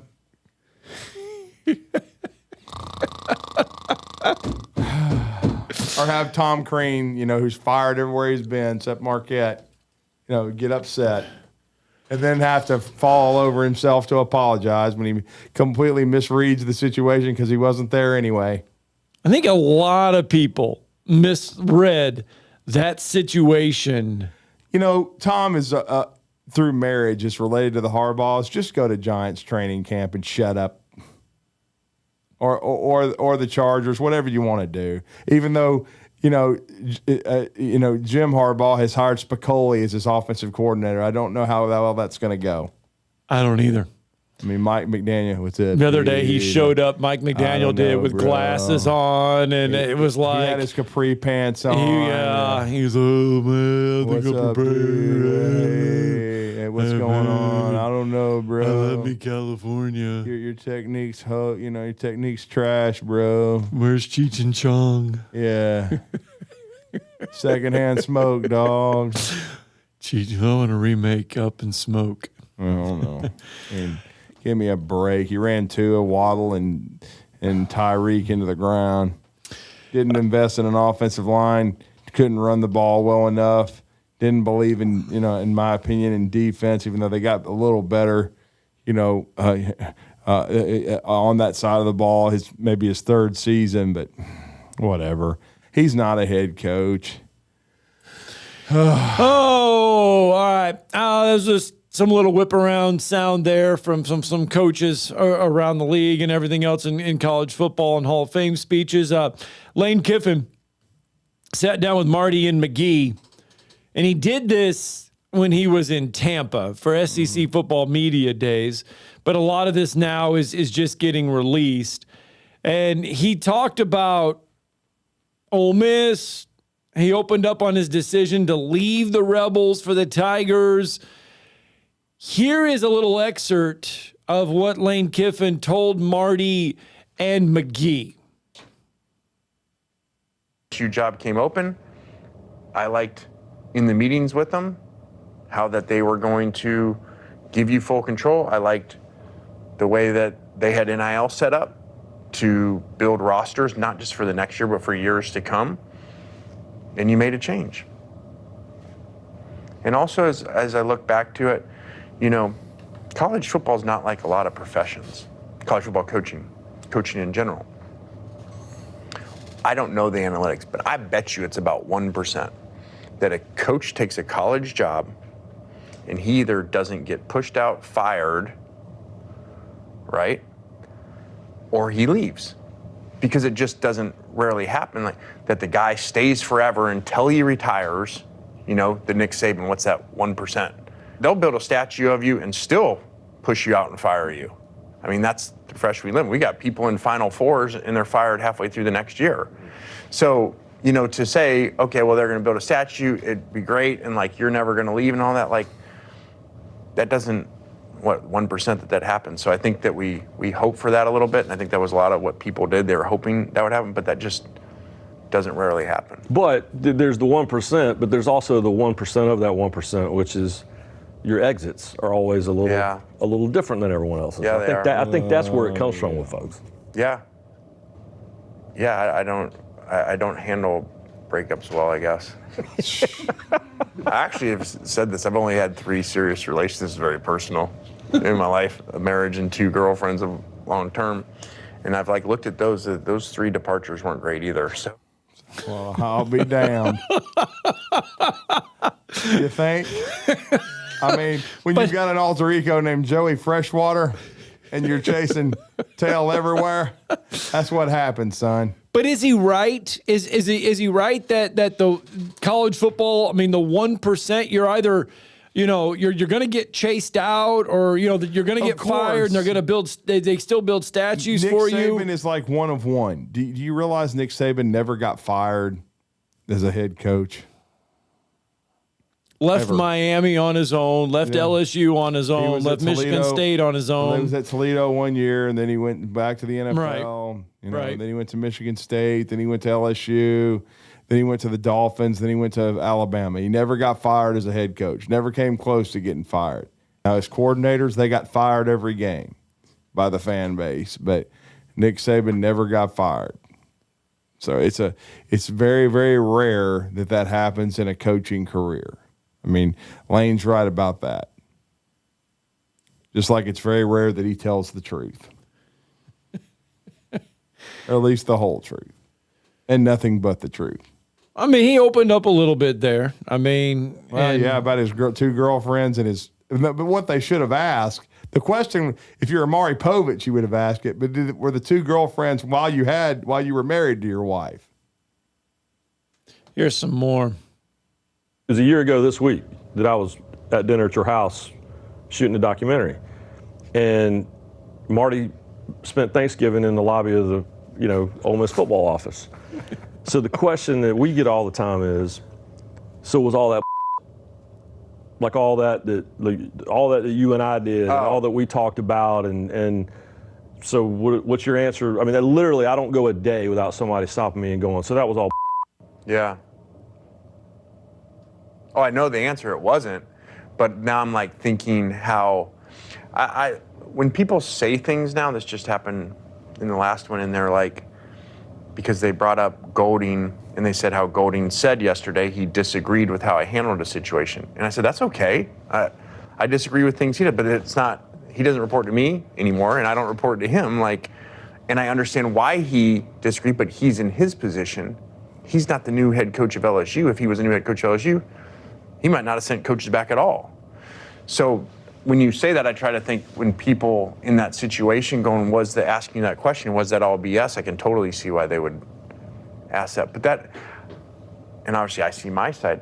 Making a decision to take a different job, in my opinion, on my side, it has nothing to do with anything that was said in that special. You have a new circumstance, you have a new decision come up, and you take a different job. You didn't go against things you said of values and principles and anything. Two things can be right and be true at the exact same time. He makes my head hurt. I wouldn't want him coaching Alabama under any circumstances. Martin flat out asked if it was at all BS. It was. And I wouldn't want somebody being as wishy-washy. Oh, this came up. Wherever the wind blows, I'm going to go. Wherever. It's going to let the wind take me. Who knows? He was back in his quote-unquote hometown of Tampa, where both his parents lived, and his father was a legend. Hell, if he actually wins a national championship at LSU, what's to stop, the Bucks and their ownership group from hiring him, bringing him home to Tampa, and him coaching the Bucks and making another run in the NFL? I know he loves that city. He loves the state of Florida. Right. It's not far-fetched that he finally proves himself, finally quits tripping over himself, wins a championship in college football, and then goes to the NFL. Go ahead. All right. Let's get a break in, shall we? We'll continue the conversation. Phone lines are open to you, 256-576-4977.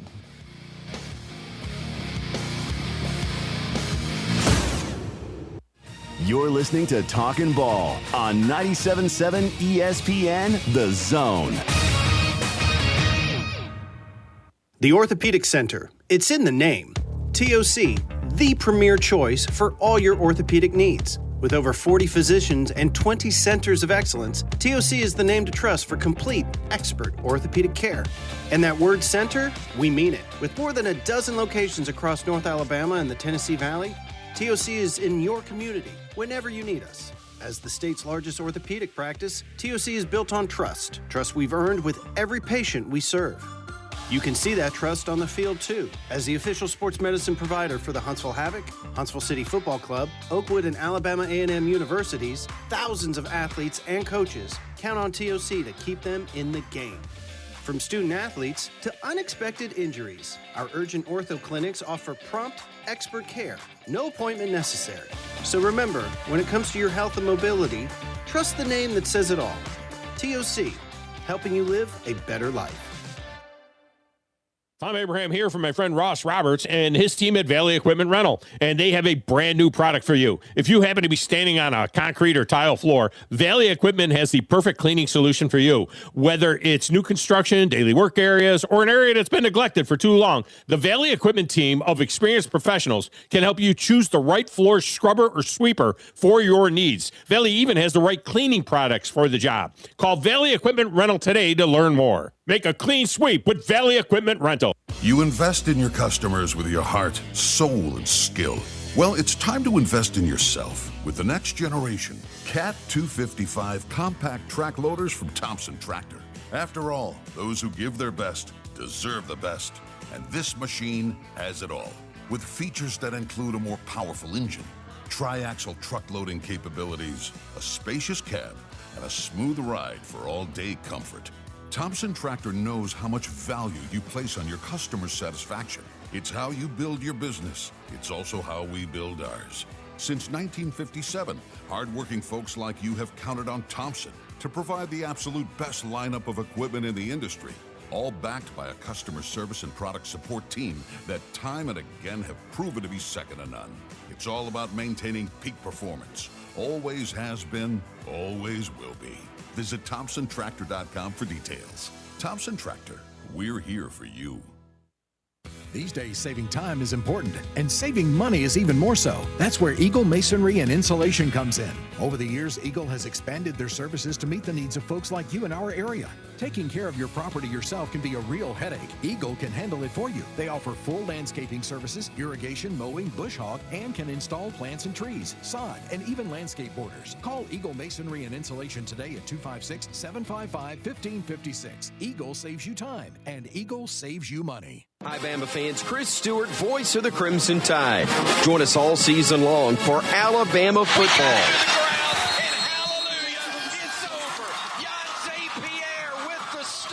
97.7 ESPN, The Zone.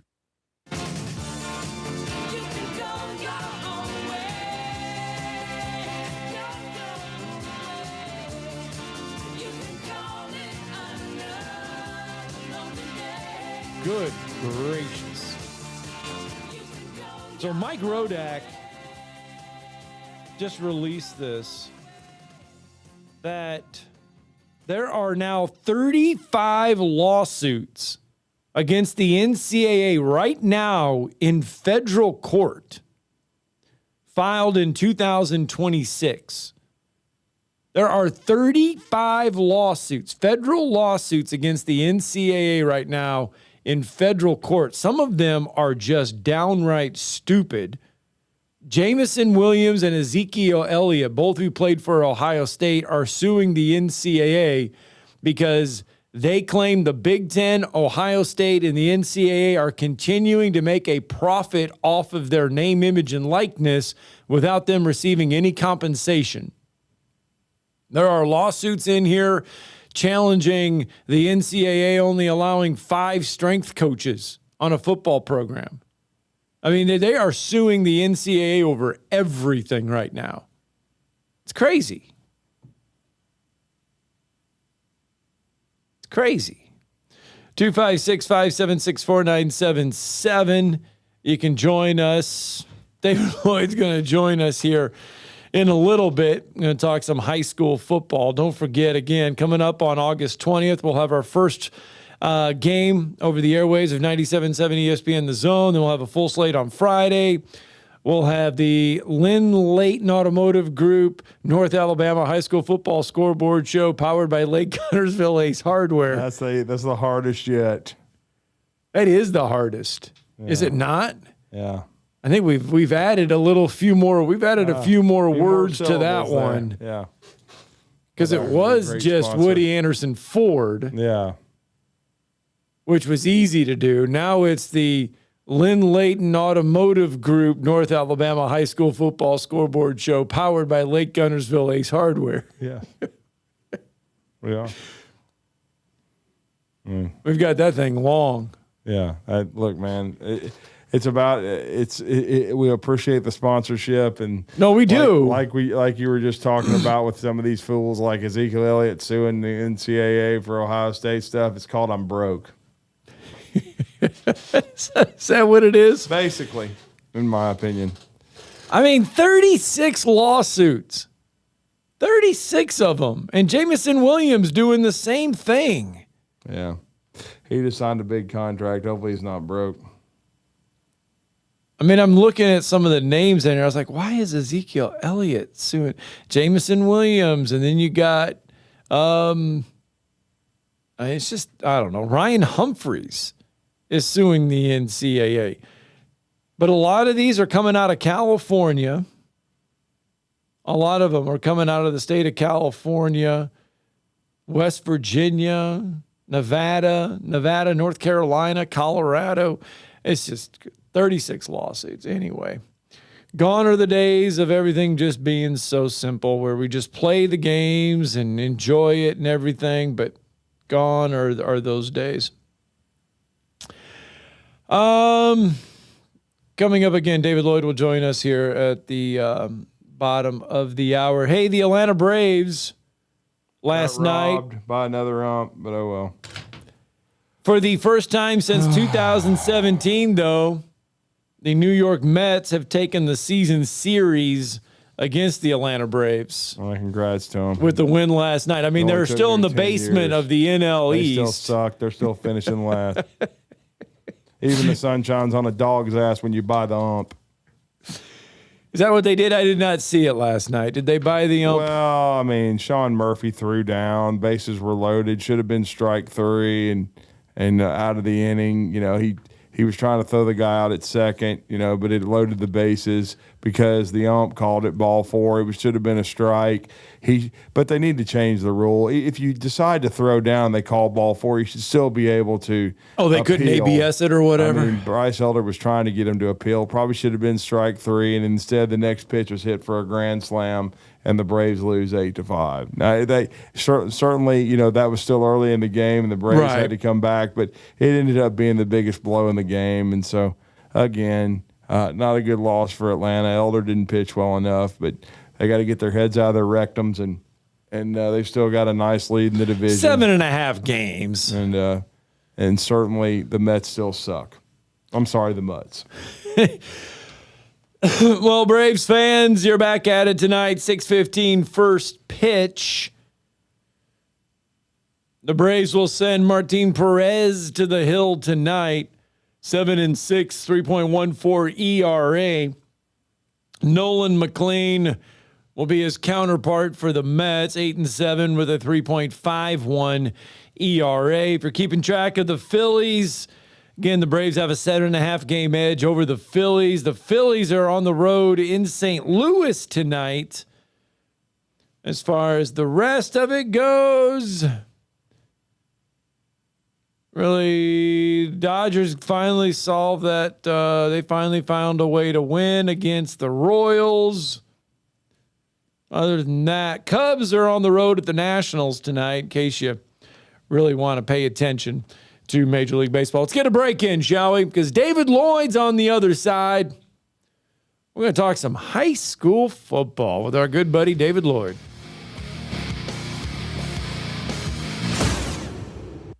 You're listening to Talkin' Ball on 97.7 ESPN The Zone. Your Fox 54 weather. I'm Chief Meteorologist Jordan Dressman. Warm and relatively humid as we head into the overnight. Temperatures dropping into the mid-70s. A mostly to partly sunny sky for your Wednesday. Maybe a couple of passing showers are possible across the Tennessee Valley, but I do think the vast majority of us are probably going to be dry. It is going to be quite warm, however. Temperatures climbing into the mid and upper 90s. Heat indices in the lower triple digits. We're going to do this again on Thursday. Your Fox 54 weather. Only on 97.7 ESPN The Zone. Had some residual effects from some accidents earlier, but all in all, things are beginning to smooth out quite a bit. Just be careful out there. Be extra careful through the construction zone. Remember, do the speed limit in the zones. Put down the phone in the zone. Keep your seatbelts buckled. Have a good day, and we'll be back with you this afternoon with regular reports. I'm David Cruz, Mr. Traffic. When you call most roofing companies, all you'll hear is, you need a new roof. Not when you call Fleming. At Fleming Roofing and Restoration, we're focused on your needs. Whether it's an easy easy repair or a full roof replacement. Folks around here trusted Fleming since 1965 for all their residential and commercial roofing needs. And as the area's storm damage experts, Fleming knows all the ins and outs of the insurance claims process. Log on FlemingHSV.com to schedule your free estimate today. Fleming Roofing and Restoration. We show up. Welcome to Crain Electrical, where teamwork powers every project. Our champion sales team takes time to understand your needs, tailoring the perfect Generac generator for your home or business. Our project managers handle all coordination, ensuring a tackle-free installation. Our certified installation crews ensure peace of mind, even in the darkest moments. With our service and maintenance lineups, you can be assured we're with you every step of the way. Experience the home team advantage of Crain Electrical, your Generac superstore. Most current way to keep your power on. GeneracSuperstore.com. You invest in your customers with your heart, soul, and skill. Well, it's time to invest in yourself with the next generation Cat 255 compact track loaders from Thompson Tractor. After all, those who give their best deserve the best. And this machine has it all. With features that include a more powerful engine, tri-axle truck loading capabilities, a spacious cab, and a smooth ride for all-day comfort. Thompson Tractor knows how much value you place on your customer satisfaction. It's how you build your business. It's also how we build ours. Since 1957, hardworking folks like you have counted on Thompson to provide the absolute best lineup of equipment in the industry, all backed by a customer service and product support team that time and again have proven to be second to none. It's all about maintaining peak performance. Always has been, always will be. Visit ThompsonTractor.com for details. Thompson Tractor, we're here for you. The Orthopedic Center. It's in the name. TOC, the premier choice for all your orthopedic needs. With over 40 physicians and 20 centers of excellence, TOC is the name to trust for complete, expert orthopedic care. And that word center, we mean it. With more than a dozen locations across North Alabama and the Tennessee Valley, TOC is in your community whenever you need us. As the state's largest orthopedic practice, TOC is built on trust. Trust we've earned with every patient we serve. You can see that trust on the field, too. As the official sports medicine provider for the Huntsville Havoc, Huntsville City Football Club, Oakwood and Alabama A&M universities, thousands of athletes and coaches count on TOC to keep them in the game. From student athletes to unexpected injuries, our urgent ortho clinics offer prompt, expert care. No appointment necessary. So remember, when it comes to your health and mobility, trust the name that says it all. TOC, helping you live a better life. This is Chris Stewart. Start your day with Talkin' Ball with Scott Theisen and Drew DeArmond. Plus, listen daily for Crimson Tide Today. Your home of the Crimson Tide Sports Network is 97.7 ESPN, The Zone.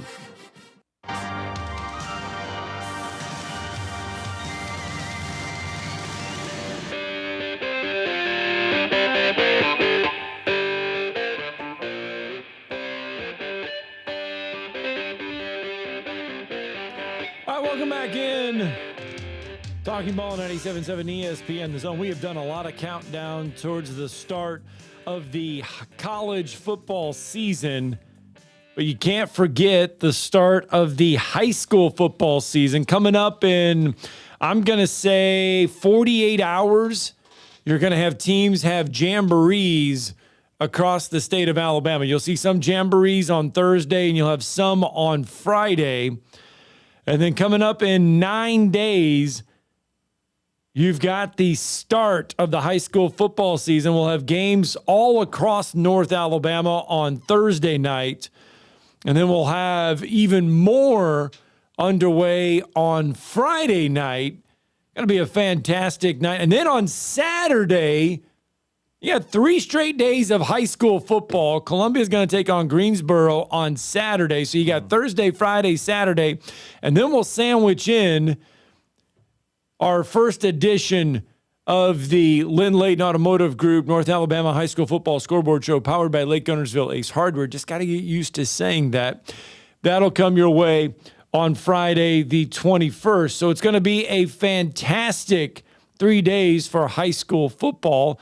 And one of those teams playing on a Thursday night in 9 days, Randolph Raiders.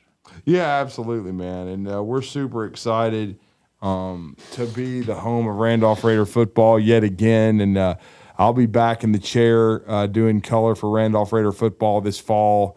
One of the best in the business, one of my favorite people. He's entering year 7 already, hard to believe. Done a great job making them a perennial high school football playoff team in 4A, but now they'll be in AA in the private school division. So it'll be a little bit different, but certainly looking forward to the challenge. He never runs from one because, hell, they're opening at Pisgah. So, which is never easy, one of the better 2A programs in the state of Alabama. So you're certainly going to get your oil checked. And my partner, Michael Seal, and I look forward to being out there to bring you Randolph Raider football. What? Randolph Raider football. Gonna make you write that on a board 10 times. Randolph Raider football.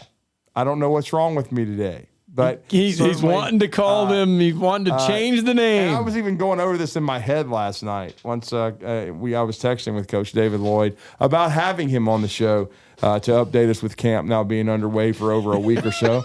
But certainly we're going to talk some Randolph Raider football with the 7th-year head coach David Lloyd of the Raiders as he's with us on the Neighbors Wealth Management Hotline. Coach, good morning. It's great to catch up with you. Well, you were Drew and Scott. How are you? Hey, good, man. Hey, if you're going to mess up on the Raiders, we'll take Red Raiders. My wife graduated from Decatur, and I'm pretty good friends with Coach Ritter over there. Yeah, so we'll take it. Hey, there we go. You just have to change your whole color scheme, though. We don't want you to do that. Small change. It'll be fine. Yeah, that would be kind of hard.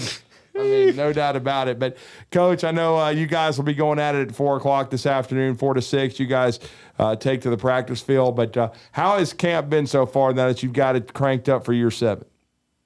It's been good, man. We're just happy to kind of get out of, what you're doing with summer and kind of get some pads on and get to be a little more real football. And thankfully, we got the hottest week we've had all year this week. So that's super helpful.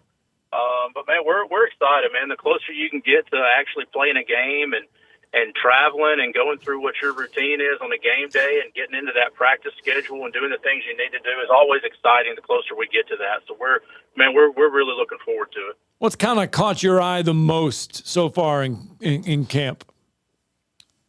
I think we've got a good group of senior leadership. I think we've done a really good job.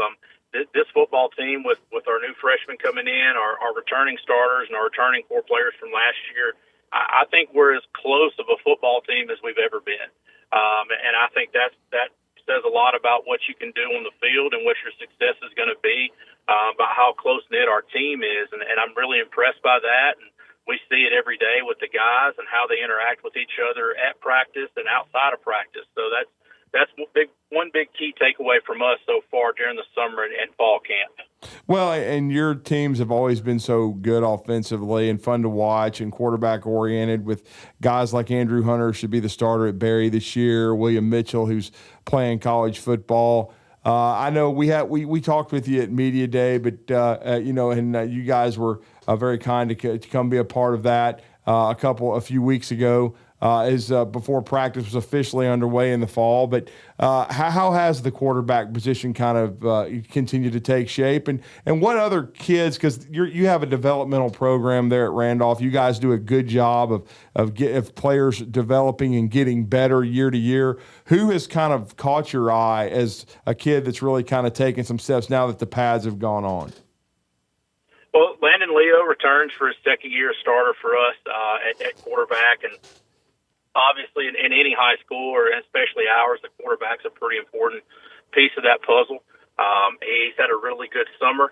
He's had a good fall camp for us so far. We're looking for a really good year for Landon. He's got a better understanding of our offense and the things we want to do. And like you said, our offense is very quarterback-centered, so it's always I don't want to say a struggle, but it's always a lot for them that first year. And when they're able to settle down and learn everything is when we really start reaping the benefits of that. So we're really looking forward to getting him on the field, and he'll be tested right out of the gate, man. Pisgah's a tough football team, and they've traditionally been tough, and we get to go there, so it's not an easy place to play. So we'll, as you said, we'll get our oil check pretty quick with that. But he's done really well for us. We get LaFev Watson back after an injury from last year, caused him to miss 10 games. So we're able to get him back and get him on the field and keep him healthy. And he really changes the dynamic of our offense and what we want to do with him and what we look like with him on the field. Returning at receivers for us, Walker Mitchell and Will Simpson. Walker is just, man, he's Mr. Consistent for us, Mr. Dependable. You know, the last 2 years he's played more snaps than anybody on our team. He starts on both sides of the football. Will Simpson's made a huge transformation between where he's been the last couple of years to where he is now. Just physically what he's been able to do, the improvements in his game. So we're really fortunate that he's such a committed worker to our football team. And what's great about him, he only cares about the success of our football team.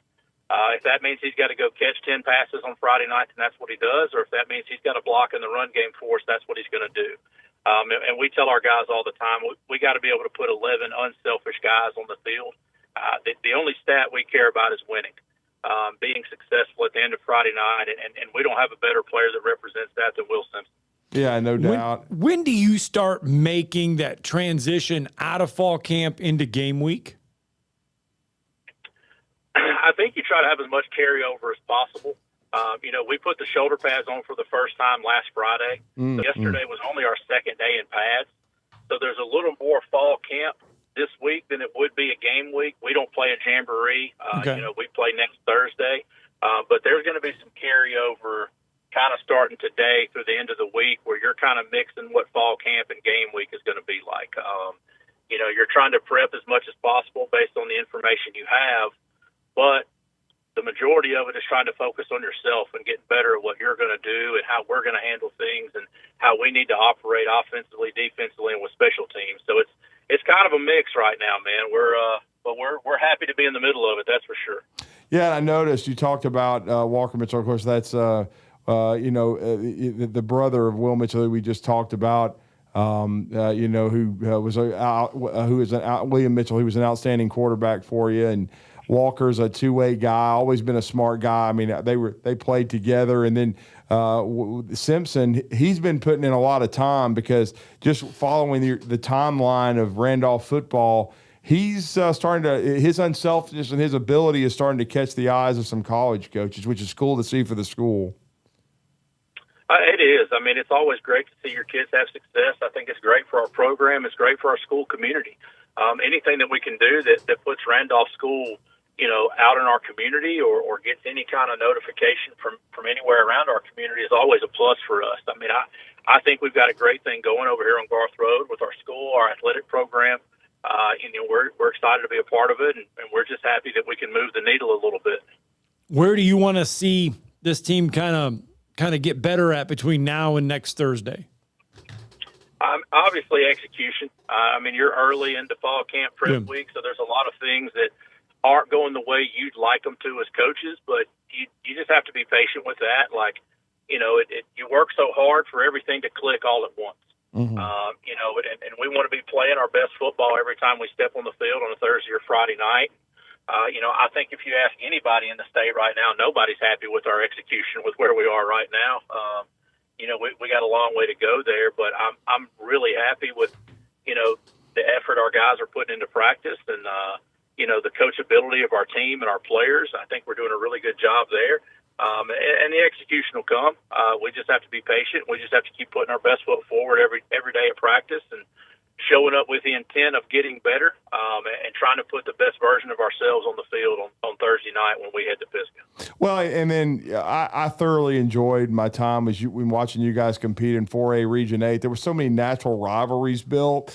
And then you guys played the very challenging out-of-region schedule against West Morgan and Drew Phillips many times. And you're continuing this series with Pisgah. And now you've added, with going AA private school, but you've added out-of-region, which I think is cool. You know, you're playing Whitesburg Christian, which to me is a natural rivalry that you can build. Right. And that's, you know, we were able to keep some of those rivalries. I'll be honest, we tell our kids every game, like, man, it ought to be 10 rivalries on our schedule. That's the way we want to approach every Friday night, is this is a rivalry game. And Pisgah has played us super tough the last 2 years, and they're a physical football team. We know what we're going to get from them. You get Whitesburg, who I agree is a natural rival. We already have rivalries in other sports, so it just made sense that we were able to get it done, for football. So we're excited about that. But, I mean, we opened the season with 4 straight teams that made the playoffs last year. Yes. So it's a tough little stretch for us to open. We keep Madison County out of schedule. They're always a big physical football team, so they're an out-of-region game at the end of the year. So even though our regions change and the teams are a little different, I don't think the talent has dropped off, and I don't think the difficulty of our schedule has really dropped off that much either. No, I mean, anytime you have to travel to Tuscaloosa and take on ACA, American Christian Academy, you know their history. That's going to be a really tough battle and test for your program. It is. They're going to be good. They're well coached. They got a lot of talent coming back. You throw Briarwood Christian into the mix and John Carroll. Lee Scott was really good last year, good playoff team. And then you still keep traditional powerhouses like Madison Academy. And we still keep our rivalry games with JP2 and Westminster. Our schedule's still pretty tough week in, week out. We got to be able to play our best football in order to be successful. And we're looking forward to getting started. We're excited about the team we feel that we can put on the field. When we had you for the high school football media days, we didn't know the playoff structure or what it would look like completely. Now we know all 16 teams will make the playoffs. How do you look at that, or how do you go about that this year, knowing that everyone's going to be in the playoffs? How do you look at that? A little bit different. It is a little bit different. Personally, I wish we would have gone with the original 12 teams that I know all of our football teams in both regions, Region 1 and Region 2, both kind of put forward. We thought that would have given us the best representation from both regions. But at the end of the day, we got to take care of ourselves. I understand that everybody does get in, but we want to earn the right to get in. We don't want it to be handed to us. So we still have what our goals and our standards are in our mind and how we need to play to that. And I also think it makes you take a look at how you handle those later season games. If you know you're going to be a 3 or a 4 seed and have a chance to make a run there, how do you handle workload for your players? You want your team to be as fresh as possible going into the playoffs. So I think as coaches and players, you got to kind of take a look at that a little bit of how you want to plan that, how you want to prepare that. Because now what you get is at the end of the season, 16 teams have a chance to go on a run. And that's what it means right there. So whether there's 8 teams in the playoffs or 4, we better be putting our best product on the field when it's time for the playoffs, because our expectation is to win playoff games. So it's of no concern to us how many teams they put in. Our job is to be as prepared as we can, to be as ready as we can, to play as football as long as we can. Well, and we certainly look forward to being the home of the Randolph Raiders, and Michael Steele and I are super excited to reconnect with Randolph, and a great style of football. So fun to be around the program and the staff you have and the kids. Looking forward to being around those guys and getting a chance to see y'all this week as well. But we just really look forward to the start of the season. Pisgah's going to be – I've never been to a football game there, so I'm looking forward to it. I've been up I-75 a lot. Been to a couple. It's good. Yeah. You'll have a good time. Yeah, it's really good football up there, and they take it very, very seriously, and it's going to be a heck of a challenge, but I know it's one your players are looking forward to. I hope you have some good work today, Coach, but we really are honored to be a part of Randolph football, and we look forward to bringing another great season to the listeners, and really looking forward to seeing you guys out there on the gridiron representing yourselves so well and continuing to watch the growth of your program. Man, we're looking forward to it, man. As always, we appreciate everything you guys do, from media day to broadcasting our games. And, Tyler and Bandy did such a great job for us the last couple of years. We're excited to kind of get the band back together a little bit, Drew. It's kind of how we started with you up there in the box for us. So we're excited to get that, get you back on the calls. And, man, we're looking forward to getting on the field for the first time, and strapping it up for real and getting going against Pisgah. So we're excited about it, man. And as always, man, we appreciate everything you guys do for not just us, but sports in our area. Yes, sir. Absolutely, Coach. Have a great practice later today. Stay safe in the heat. We appreciate the time to talk some Randolph Raiders. Will do. Appreciate it, guys. Thank y'all. Thanks, Coach David Lloyd, with us. Look, some other Thursday night games. Yeah.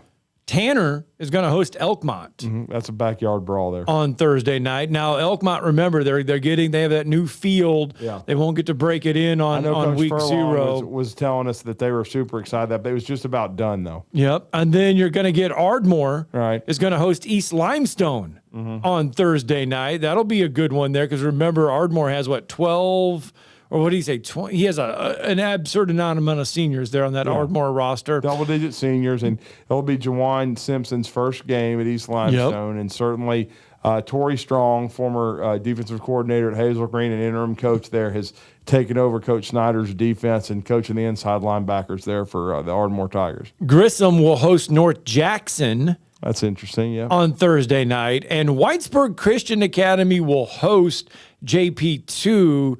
But JP2 is actually going to host the game at Wicks Family Field. Okay. So, yes, there you go. All right. Which means you're on the call. Yep. All right, got to get a break in. We'll say goodbye to Tuesday next.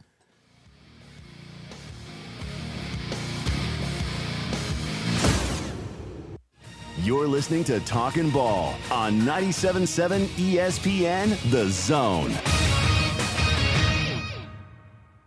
Tom Abraham here for my good friend Bobby White at Lynn Leighton Ford, where you never find some mysterious dock fee that can be like $600, $700, or $800. A dock fee is an add-on that some dealers will charge just to do the paperwork on your deal. Now, Wes and I just bought F-150s at Lynn Leighton, and we're amazed at the ease of getting the deal done. Transparency is important in buying these days, and that's what you get at Lynn Leighton Ford in Decatur. Lynn Leighton offers an extensive new and pre-owned inventory, as well as lease specials, finance options, and expert auto service. They are dedicated to providing exceptional customer service and are an integral part of our community. Believe me, it is worth the short ride over to Decatur to see what Lynn Leighton Ford has to offer, just a mile west of the Beltline on 6th. At Lynn Leighton, there are no mystery fees, just great prices. It's the Lynn Leighton way. We made the move, and so should you, to Lynn Leighton Ford. Planning a barbecue for this football season? Well, don't forget Baumhauer's famous sauces to make it legendary. These popular sauces include traditional hot sauce, Thai sweet chili, Mojo, Jamaican jerk, and white barbecue. Stop by your nearest Baumhauer's today and pick up a few bottles of sauces or order them online at baumhauersauces.com. And since they have become so popular, Baumhauer's legendary sauces are now being offered in some of your favorite grocery stores across the state. Whether you're tailgating at the game or barbecuing at home, Baumhauer's sauces are bound to spice it up and make you the host or hostess with the mostest. Check out our latest zone deal. Full Moon Barbecue, located right off of the Parkway. And don't forget that Full Moon can also cater your events as well. From burgers to hot dogs to ribs to barbecue, it's all at Full Moon Barbecue. And don't forget the desserts as well. Just head over to our website, 977ESPN.com. Zone deals on 97.7 ESPN The Zone. Hey folks, Arthur Seed, managing partner at University Kia, letting you know we are proud supporters of Alabama and Auburn football. Swing by University Kia today and check out our huge selections of brand new Kias, including the spacious Telluride 8-passenger SUV, the slick new K5, the sporty Kia Seltos. We've got perfect cars for every lifestyle and budget. Visit universitykia.com to view all our amazing offers and get pre-approved amenities, because we want to see you in a Kia. Roll Tide, War Eagle. Welcome to Southern Wagyu Steakhouse and Meat Market in Huntsville. From hand-cut premium steaks and chef-crafted Southern favorites to phenomenal made-from-scratch desserts and restaurant-quality meats you can take home. Every meal is made with passion and served with genuine Southern hospitality. Join us for lunch or dinner. Attend a monthly 5-course supper club or stop by to stock up your grill. You'll see that we deliver excellence from prep to plate. Southern Wagyu Steakhouse and Meat Market, corner of Highway 72 East and Jordan Road. Come taste the difference. This segment of Talkin' Ball is brought to you by University Kia, the #1 volume Kia dealer in the state of Alabama. Located online at universitykia.com.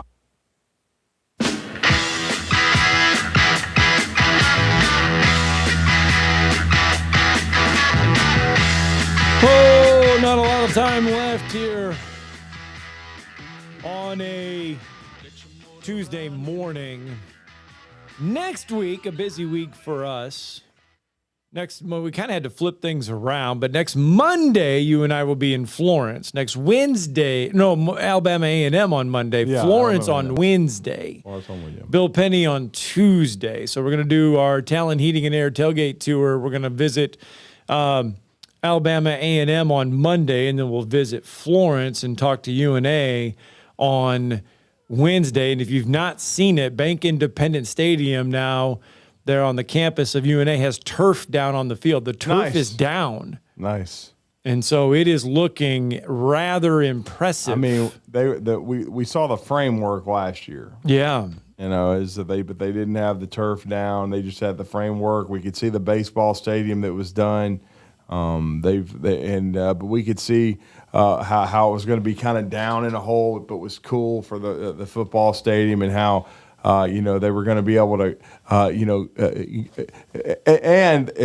as they told us, I think the next project, and it'll be interesting to ask Dr. Looney about this, is now that they have the baseball stadium completely built, and football will be debuting this year, Bobby Wallace Stadium, or Bobby Wallace Field, excuse me, at the Bank. And then they've done so much work, certainly, on CB&T as far as the basketball arena and stuff like that. It's going to be interesting to see if they do, they told us that the UNA people, there's enough room there from a facility standpoint to build a football operations building. And so I'm going to be interested to see if Dr. Looney and all the fine folks at UNA, if that's the next step to building a football operations building right next to the stadium. Well, that'll come your way on Monday. We'll have Alabama A&M, and then on Wednesday we will have UNA. So it's our tailgate tour brought to you by Talent Heating and Air. So we will do everything Alabama A&M on next Monday and everything UNA on Wednesday. And that'll lead into high school football on Thursday. But in the meantime, we'll be back in the chairs tomorrow morning, 7 o'clock, Talking Ball, 97.7 ESPN The Zone.